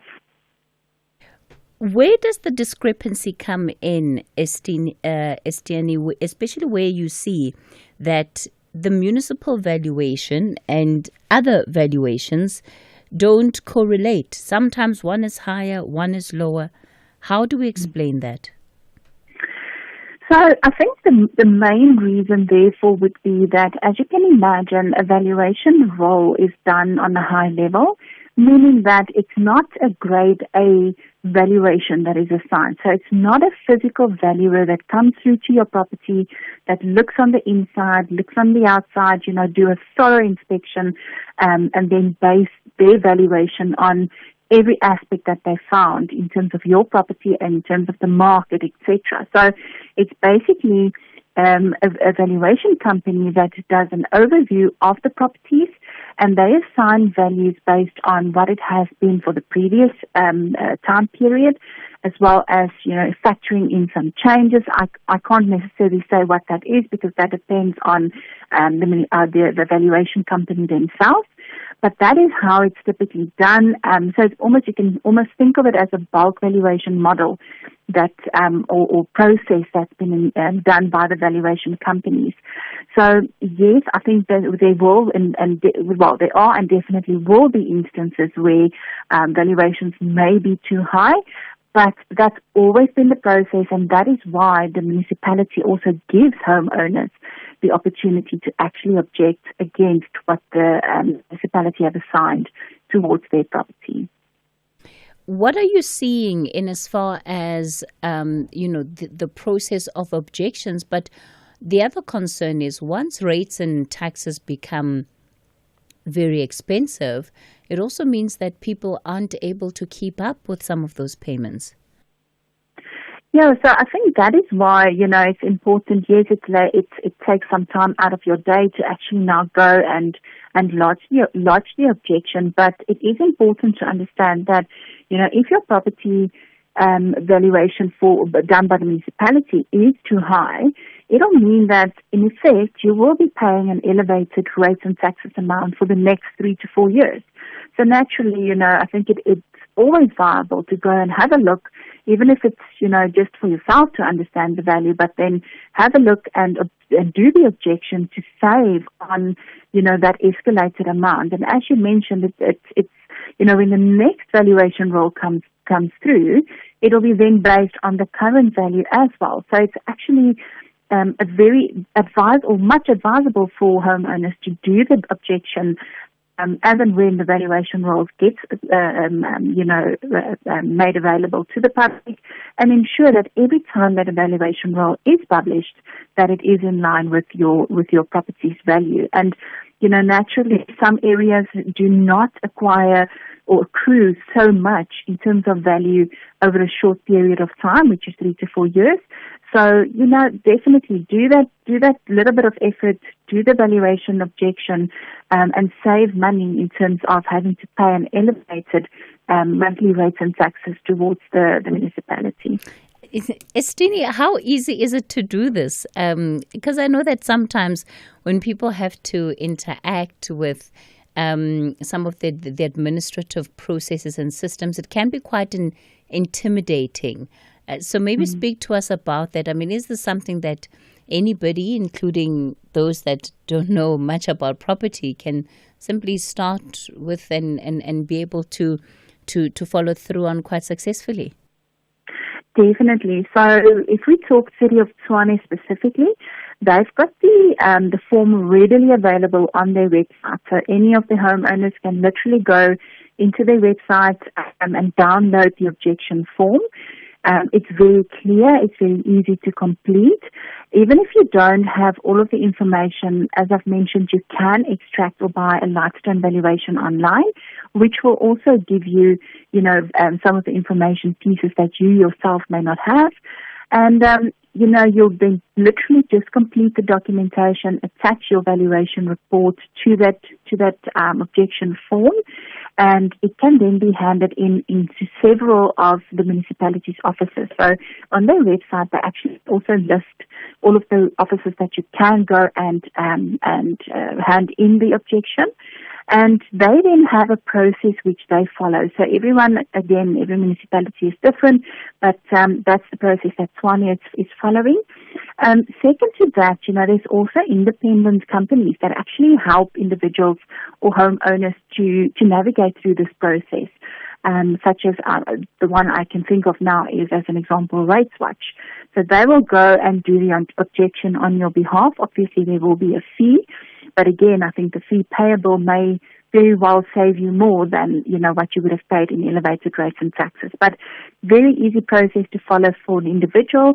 Either do it yourself, download the documents, complete it, and hand it in at the municipality's offices, or appoint a company that can do it on your behalf.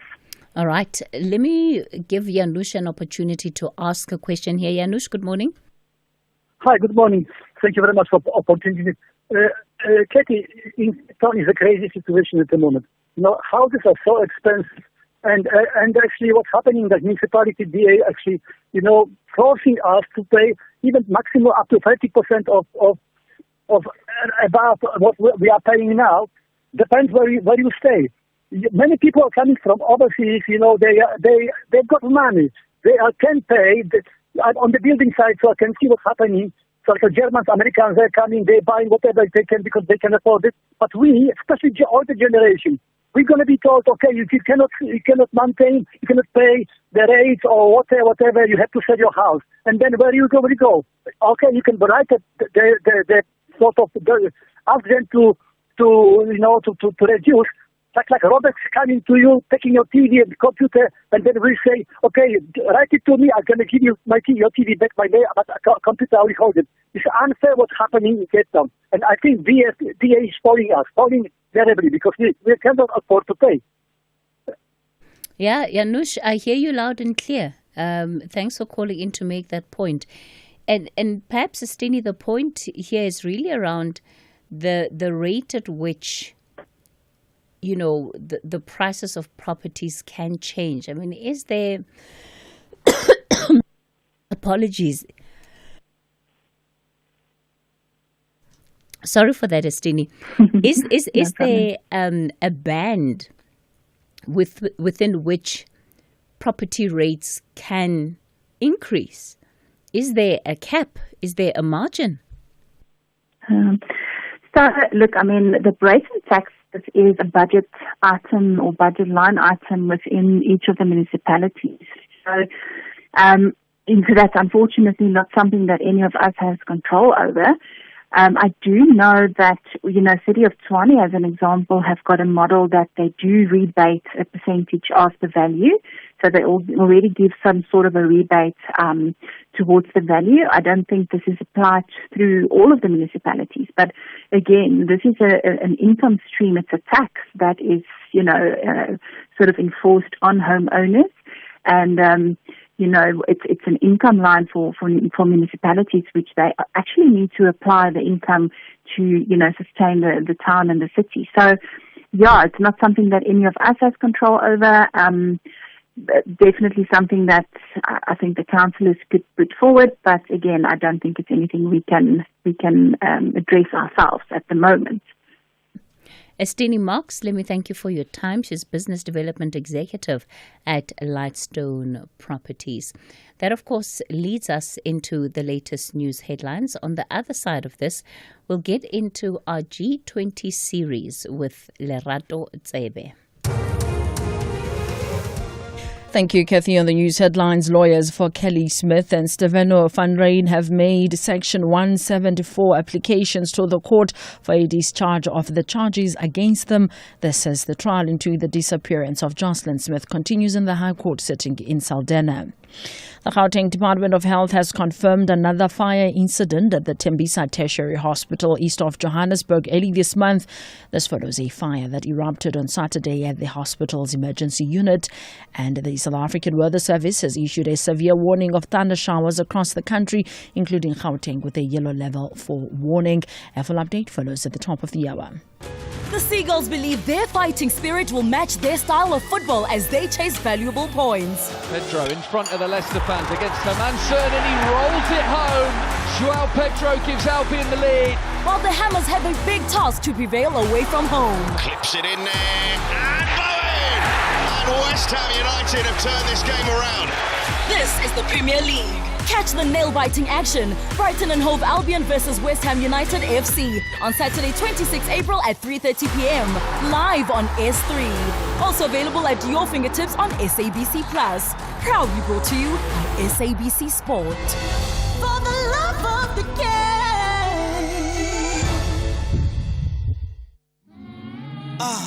The confession booth. A place where the sin-laden soul can offload their transgressions, all in the hopes of finding reprieve for their sins. Stolen your co-worker's lunch? Then the ordinary confession booth with your regular priest will do. But murdered your long-time nemesis and dumped their body in a vat of acid? Oh, then you better hope you're not in Father Brown's confession booth, because he is bent on catching all the bad guys. Tune in to Father Brown, Mondays to Wednesdays at 9 p.m, only on S3. Open up. S3.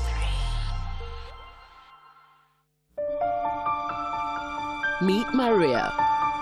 Meet her family, the Ramirez. One wrong step and they will have you swimming with the fishes. Meet Amadeo, a trained lawyer and member of the rival business clan, the Mateus. The two fall in love, and Maria's dreams of a happily ever after change when Madeo is murdered at their wedding. Their daughter, Jo, despises her mother's humble beginnings and will do anything to steal all of Maria's fortune. This is the world of Sweet Diva. Airs weekdays at 4:30 p.m. only on S3. Open up. The Talking Point with Cathy Mohlahlana. Weekdays, 9 a.m. till midday.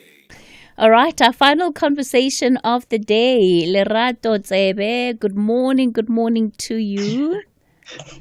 Good morning, Cathy. Good morning to the listeners. Of course, this is part of our G20 series that Lerato covers for us every single week here on The Talking Point. So, Lerato, it's the 6-day-long IMF World Bank annual spring meetings in Washington. And we ended off on this note last week, and I asked if you thought that the finance minister was going to go, look, all he did was put together court documents, right? Finalize the affidavit and said, let me leave them with the bad news. They'll sort themselves out. I'm off to Washington. So let's talk about what's happening there. Well, I don't think it's quite that easy for him to do so. But yeah, Cathy, it's a long week for the IMF and World Bank annual spring meetings. It's quite a packed agenda. Obviously, the looming question was going to be, are the Americans going to come? Are they not going to come? It would be slightly awkward for them not to come, given the fact that it's happening in Washington, D.C. But obviously, it's a very concerning moment for everyone, all the finance ministers, all the deputies, all the heads of development finance institutions, all the heads of central banks, etc., etc. Now, I want to give you a quote that's something that the managing director of the IMF said on Monday, actually, or this past weekend. Her name is Miss Kristalina Georgieva, and she says that ultimately trade is like water. When a country puts an obstacle in the form of tariffs and non-tariffs, the flow diverts. Now, she's obviously making a direct reference to what's the imposition of tariffs from the Trump administration, but I think she's also articulating the fact that there needs to now be much stronger trade routes coming out of other regions within the world. And I think also a subtle, maybe, I'm not trying to put words in her mouth, but a bit of a subtle nudge to the global south and to also to African countries to sort of really reinforce supply chains and increase trade amongst one another. She was saying, as did the chief economist of the IMF yesterday, they've delivered the World Economic Outlook report, which is an annual report that the World Bank and the IMF releases, and also the Global Financial State Sustainability Report were released yesterday. She had said, as the head of the MD had said, that she's seeing a sharp increase in uncertainty. Here she's referring to economic growth projections, but she was trying to calm the waters a bit, Cathy, indicating that the economic fundamentals are still strong and that she doesn't expect, she sees a forecasting of sharp markdowns in economic growth projections again, but that we are not going into a global recession. So she was trying to be very, very, very firm and very, reassuring for all intents and purposes. The chief economist of the IMF, Pierre Gornichas, I believe is his name, saying that global forecast for global trade and economic outlook is decreasing to 2.8% this year and will increase 4 to 3% next year, obviously attributing a direct hit coming in from tariffs from the Trump administration, excuse me. How would you describe the mood so far? Cathy, I think it's very much a keep calm and carry on type of meeting that's been going on there. Even just a lot of the agenda points. I mean, you're seeing the Africa consultative meetings amongst the African foreign and finance ministers are happening today. Civil society events, BRICS deputy finance ministers. There's a G7 meeting that's being held. Obviously, Canada is hosting the G7 come November this year. They're sort of getting ready, having a meeting about the role of Development Finance Institute in development of infrastructure. The mood seems very much, people are just trying to keep calm, as I said. But I mean, there has been a lot of very strongly worded, I suppose, statements coming out of the continental United States, with the U.S. head of Financial Services Committee, Representative French Hill, who's the chair of the House Committee, saying that the U.S. would remain a part of the World Bank, and that he feels, as the administration feels, that they should align themselves with the Trump administration's America First foreign policy, and that he feels that the institution as a whole is way off course and the US leadership is needed there. So it's a bit of, these subtle provocations that are coming in from the United States, but I've seen a very pleasant, and very engaging meeting transpiring. Granted, it's only day 3 now, and it's about to begin in the continental United States. But so far, I think it's just obviously it's an anxious meeting, but the work must continue. Let's talk then about the G20 and in particular the meetings of the working groups that are taking place on an ongoing basis. I understand that one of the groups to have met in the last week is the Development Working Group. Yeah, so last week there were a lot of concurrent meetings happening as usual, obviously, but there was the health one that I mentioned to our listeners last week, and there was also the Development Working Group. It was their second meeting in Cape Town. A lot of the conversations there, Cathy, really resonated with the overall theme of South Africa's G20 meeting this year, touching on the issue of equality. So a big point of agenda items at this meeting was combating illicit financial flows, enhancing domestic resource mobilization and financing for development, and also trade reforms to try and increase domestic resource mobilizations for country. So there's a lot of correspondence corresponding themes, Cathy, that are going in globally, coming out of the G20, and even now what they discussed last week is now very much being discussed at the spring meetings in Washington, D.C. So I thought that was a very nice inflow coming out of South Africa, obviously then going into the international community. Now, at this meeting, a lot of the delegates that had attended, they want to express the need for coordinated international action to tackle inequality and to increase inclusive development, and try and tackle illicit financial flows. And South Africa has been very much, how can I say, an advocate for this, and this really sort of this point home and trying to enforce the need for stronger policy coherence and coordination amongst African countries. One of the frustrating things, Lerato, that will often come up where development is the subject of the day is that ultimately it comes down to what are the resources that are available that countries can tap into to finance development. It's one of those things that doesn't happen just on its own.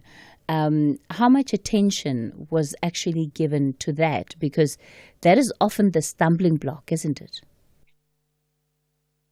Cathy, you're absolutely right, and unfortunately, I don't have the answer to it. And you're right, is that this is a big part of the question that stands before not just South Africa, but I think everybody is, how do we finance development now? Do we remain reliant on institutions such as the World Bank and the IMF, or do we try and enhance and inject more capital into domestic institutions like the Development Bank, like the African Development Bank, like the Afro-Exim Bank, to try and funnel in alternative routes and types of financial flows into the country?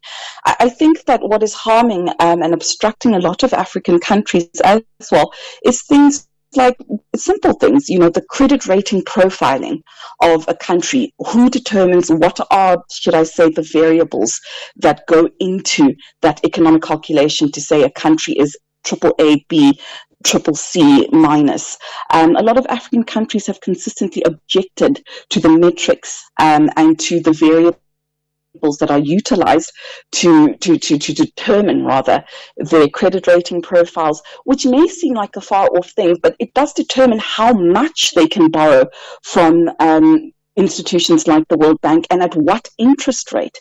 And that's a massive obstacle, Cathy, to building and enhancing and accessing development institutions. So you're actually asking a very, very question right now.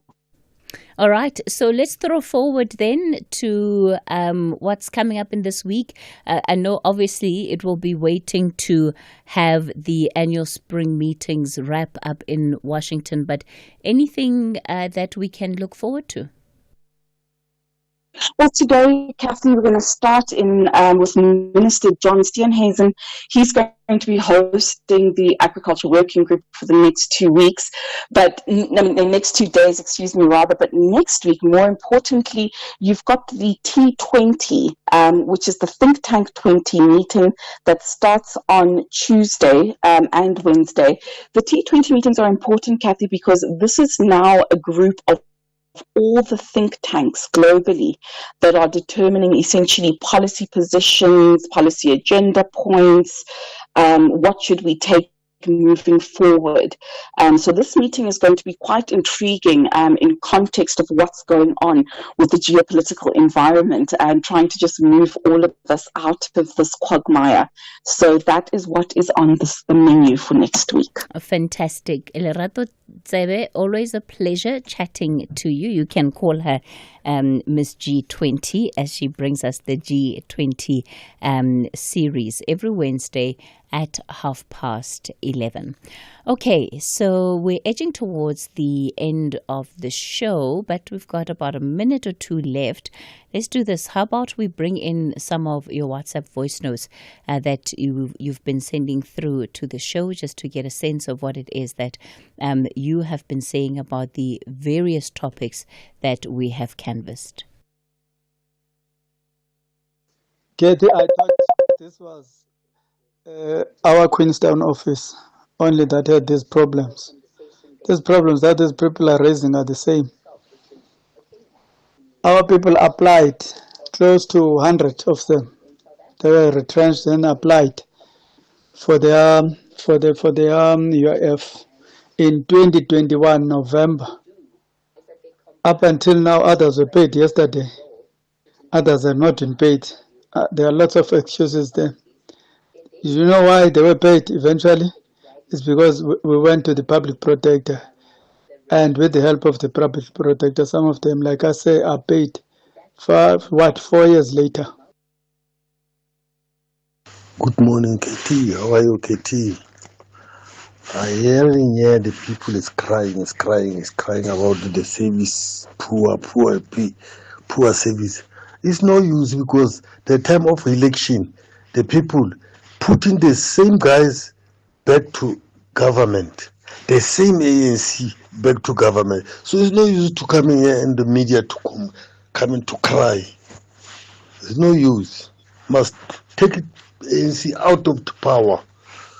Thank you, Katie. Hi, Cathy. Thank you so much for your wonderful engagements with government on issues. This UIF issue is just startling, the way the guys in your studio just have a different reality. They need to join the queue and talk to people and find out what's going on. And they need to do it every day, all day. Only then can they understand what it's like to be on the other end. This thing of sitting in the office and saying their metrics are telling them everything's okay. Jeez. Thanks, Cheers. Good morning, Cathy and the listeners. Here again, the same thing that I said the last time when I sent that voice note. These officials come and speak beautiful English. I mean, he can't understand. He wants you to come and tell him you pay 200. What are they doing proactively to do their own research? It's not that complicated. You've got lots of companies that got undercover agents. They can solve this problem in no time. No, they know that's happening. They act as if they don't know. Because if everybody's knowing, how come he doesn't know? Maybe that's the reason why it's like that. Because he's not interested in what's happening down there on the ground. Thank you for a great show. Sakin Krafontein. Oh, all right. Lots of you clearly still very frustrated by that conversation we had with the UIF. And like I said, we will be having them back in studio again within the month. All right, that's where we leave it for today on The Talking Point. The book reading is up next. It will be followed by the update at noon. Have a wonderful afternoon. Switch to stream with SABC Plus. No subscription fees. Stream anywhere, anytime. Zero subscription fees. Download SABC Plus on Android or iOS and watch the Betway Premier Soccer League, the English Premier League, and the Bundesliga live. You can also catch up with Uzalo, Skim Sam, Generations on demand and listen to your favorite radio stations live. Ukhozi, Umhlobo Wenene, Radio 2000 and 5FM, all for free. Switch to stream with SABC Plus now. No subscription fees. Stream anywhere, anytime with SABC Plus. Whether it is a CCMA referral, problems with a mechanic, or unfair blacklisting, Clientele legal plans are affordable, and you receive up to 670,000 rands worth of legal services per year. We cover civil, criminal, and labor-related matters. Our legal team will be your support 24 hours a day. SMS SAFM to 32195. That's SAFM to 32195. Clientele General is an authorized FSP and a licensed non-life insurer. T's and C's online. Standard rates apply. Cathy Mohlahlana on SAFM. The book reading. Please note that the views expressed in this book are not that of the station. Listeners' discretion is advised. SAFM presents another episode of the book The Thing with Zola by Zibu Sitole, read by Lerato Mvelase.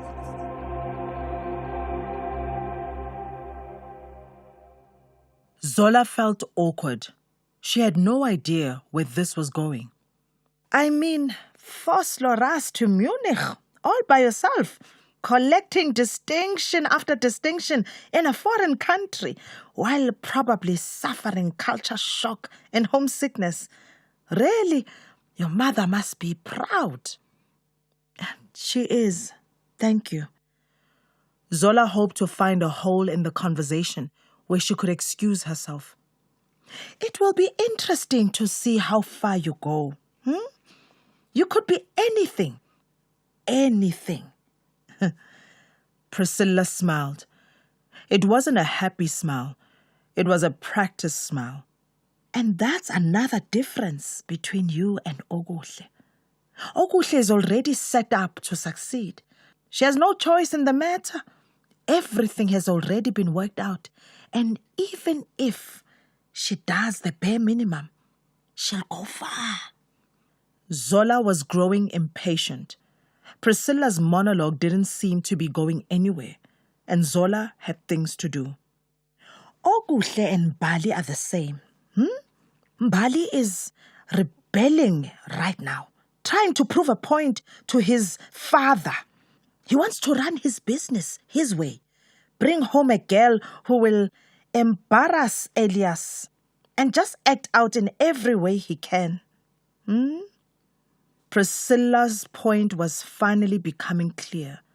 Zola stared blankly at her, not wanting to give her the satisfaction of a reaction. Priscilla laughed. This fun new relationship of yours is part of one long bratty tantrum. Now, because you are so much like me, and because I like you, Zola, really, I thought I'd give you some motherly advice.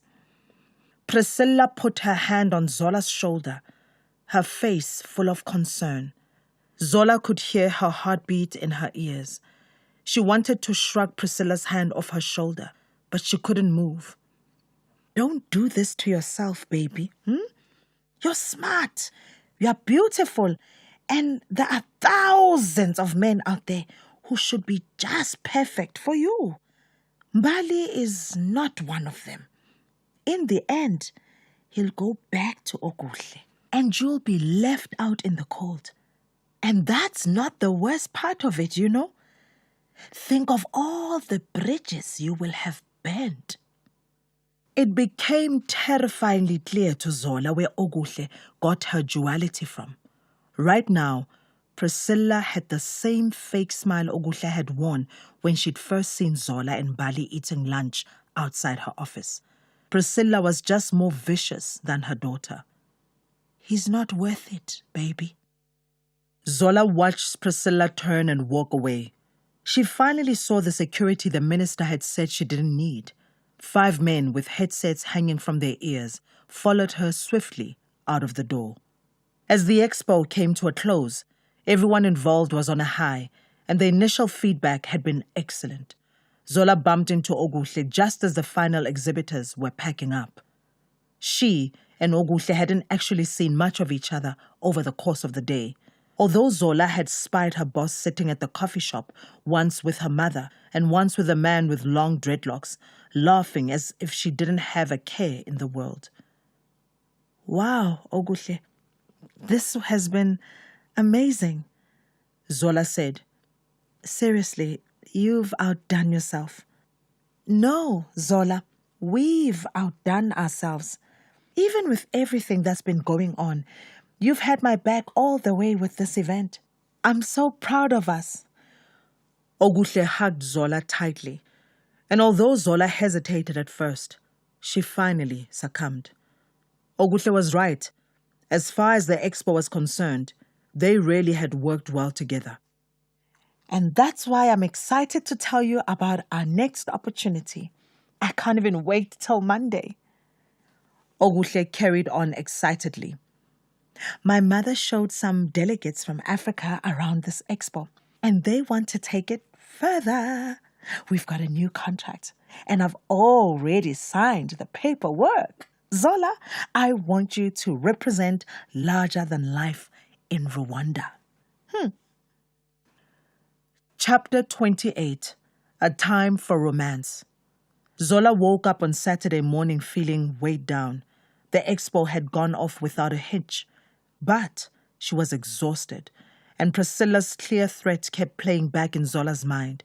It was one thing being told off by her boss's mother, but this mother was a government minister with a security detail to boot. On top of that was Ogushe's Rwanda idea. And while Zola liked the idea of travel, and maybe it was even a promotion, she wasn't sure of Ogushe's motives, or Priscilla's for that matter. Also, Zola had always imagined her life happening in Europe. She'd prepared herself for snowy winters and the strain of having to do her own hair. Was Rwanda really her plan B? From industrial engineer to event manager? She didn't have much time to think about it because before she properly opened her eyes, her phone rang. Mbali. Morning. I have a surprise for you to celebrate your success. He said, pack an overnight bag and be ready in 2 minutes. Where are you? Outside your gate. I don't like surprises. Zola pouted, climbing into Mbali's car 10 minutes later. She'd left a note for Nomsebenzi, saying that she'd left to pack up at the expo and would be staying at a colleague in Randburg overnight. She didn't like lying to her mother, but Nomsebenzi would never stomach her going on a night away with Mbali, however much she liked him. I mean, how am I supposed to prepare if you won't tell me where we're going? And what are we going to do there? Mbali started the car and swung it into the road with just a smile in response. They pulled onto the freeway, and as he drove faster, he tapped the steering wheel to the rhythm of a song on the radio. You're going the wrong way, Zola warned. Mbali didn't flinch. No, we're not. And you don't even know where we're going. He laughed. Zola sighed. Exactly what kind of a vacation was this? Mbali smiled, rubbing the back of his hand over Zola's cheek. All you have to worry about this weekend was what you had to tell your mother. I've taken care of everything else. But Zola was serious that she didn't like to be surprised. She'd always been a planner. Not knowing what was ahead made her feel vulnerable. Don't look worried. Mbali took Zola's hand and kissed it. This weekend, I want you to leave all the worrying to me. Then at least tell me where we are, Zola pleaded. They were driving through an odd industrial area Zola had never seen before. We're leaving Midrand, Mbali said. I took a few shortcuts to avoid traffic. Can you relax now? Zola looked around and still recognized nothing. So we're going to Pretoria and we'll be back tomorrow? No and yes. Mbali laughed. Just relax. Zola sat back and listened to the music, trying to focus on the lyrics of a song she couldn't make sense of. Where were they going? Given that she'd had about 5 minutes to pack, she had hastily thrown a selection of things into a small bag, along with a toothbrush. Would her outfit work out? Would she and Bali work out?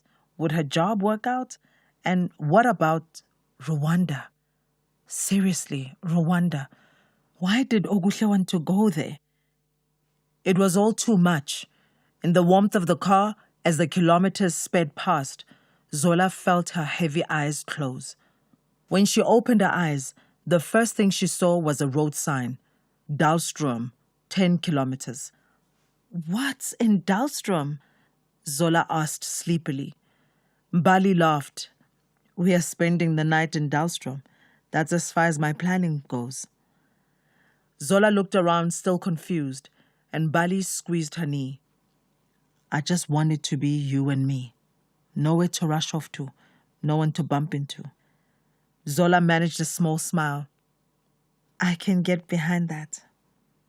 Mbali turned the car onto a small road that led into the bush, and as they crossed a gradual dip in the road, Zola was considering the possibility that they might be lost. But then it appeared. A small hotel nestled in the hills with a misty lake spread out in front of it. Mbali followed the bends of the dirt road until they were through the hotel gates.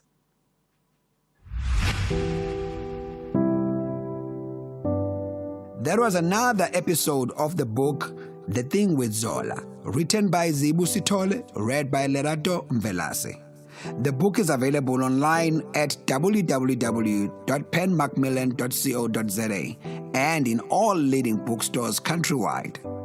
It is broadcast on SAFM at 11:45 Monday to Thursdays on The Talking Point. It is produced for the station by Vovi Patala, read by Lerato Mvelase. Technical production, Wiseman Manmele, Nanda Koza, and Tato Mapuruma.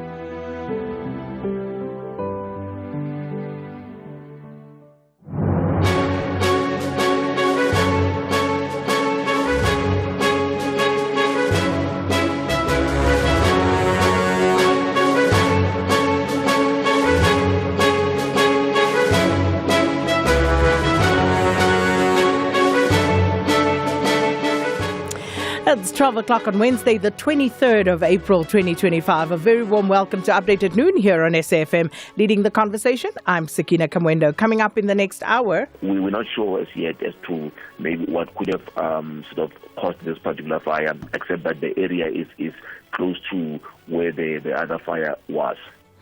Another fire has broken out at the Tembisa Hospital, the second in less than a week. The elections must be held between 2nd November 2026 and 30 January 2027. Preparations for the 2026 local government elections have begun. Coming up in sport, Liverpool could seal the Premier League tonight, but Arsenal are in their way and South Africa won at the ice hockey. Can't wait. That's John Gericke. He'll have those details for us just after the news headlines. But please share your views with us. 41391. That's the SMS line number, charged at R150 per SMS. You can also write to us via X at SABC News_radio or send us a WhatsApp voice note on 082-692-3909. Well, these and more stories coming up on this Wednesday edition of Update at Noon. First, though, the latest news with Ondelambana.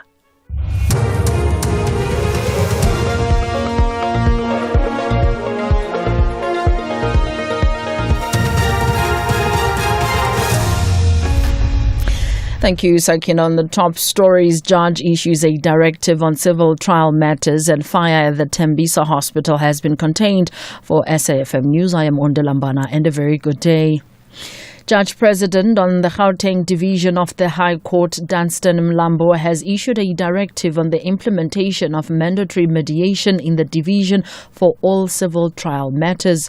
The directive, which aims to alleviate backlogs in the civil trial role in Gauteng, follows a consultative process with stakeholders such as law bodies, litigants and mediators on the draft directive that was recently circulated by the division. Cathy Mohlahlana reports. The Office of the Chief Justice in a statement says that the rationale for the directive is to provide an effective and expeditious litigation platform that guarantees access to justice service within the contemplation of the Constitution. This as the division notes that it has reached an untenable situation where as of February 2025, the Gauteng High Court civil trial role has trial dates issued as far ahead as 2031. The said directive is implemented with effect from the 22nd of April 2025. Kani Mapanga, SABC News, Johannesburg. The High Court in the Jocelyn Smith disappearance case has refused a Section 174 application to drop charges against Kelly Smith and Stephen van Ryn. Their lawyers argued that there is no evidence against their clients. Jacqueline Apollos and van Ryn and Smith have opted not to testify or call any witnesses in their defense. Presiding Judge Nathan Erasmus made the ruling. And on the basis of the facts that's before me currently and the application of the legal issues as I understand it, I'm not of the opinion that there is no evidence upon which a reasonable court might convene in relation to both of Mr. van Ryn and Ms. Smith. And for that reason, the application for a discharge for Mr. van Ryn and Ms. Smith is refused. The fire at the Tembisa Hospital has been contained. This follows yet another fire incident at the Tembisa Tertiary Hospital east of Johannesburg early this morning. Firefighters are still on the scene. Gauteng Department of Health spokesperson Mutalatele Mudiba says they will issue a statement. A motorist narrowly escaped a fatal incident after attempting to cross an overflowing bridge at a village which falls under the Butterworth-based Mnguma local municipality in the Eastern Cape. This comes as the South African Weather Services issued a Level 2 and Level 5 weather warnings for all 6 local municipalities under Amatole District Municipality. The warning includes heavy rains and may be life-threatening. Amatole District spokesperson Sisa Soga says they remain on high alert for any eventuality. We continue to urge both our communities and motorists to please remain vigilant and heed the weather advisories and report any incidents immediately. Also, for the safety of our communities and motorists, which is a top priority, we ask and plead with everyone to please avoid crossing any overflowing bridges or flooded roads or even rivers for that matter, just so we can manage, to save lives. U.S. President Donald Trump has told reporters that a trade deal with China would result in substantially lower tariffs, but it won't be zero. China currently faces tariffs of up to 145% on many products. The president's comments followed a White House statement that good progress was being made towards a deal with China. Trump also said that he would be nice in negotiations with Beijing. They're going to do very well. And I think they're going to be happy, and I think we're going to live together very happily and ideally work together. So I think it's going to work out very well. But no, it's at 145%. There will not be anywhere near that number. Recapping the top story, Judge President of the Gauteng Division of the High Court, Dunstan Mlambo, has issued a directive on the implementation of mandatory mediation in the division for all civil trial matters. I am Ondilambana for SAFM News Headlines at 12:30. Update at noon with Sakina Kamwendo, midday to 1 p.m. Update at noon with Sakina Kamwendo. Thanks, Andela. Good afternoon, everybody. It is 7 minutes after 12 on this Wednesday afternoon. Cold and wet here in Johannesburg, and hopefully you are warm and you are safe wherever you may be. Well, a quick look at some of the stories that we will be updating you on this afternoon. The Provincial Education Department in Mpumalanga, I'm sure you've read the story or heard about it, where they allegedly purchased 22 laptops to the tune of 2 million rand, meaning that each laptop cost about 91,000 rand. Now, the Premier's office in Mpumalanga have said that they are investigating the matter. So we're trying to get word from the Premier's office or the Department of Education, as well as opposition parties in Mpumalanga. But we have secured the CETA to tell us from their perspective how, they understand what may have happened here.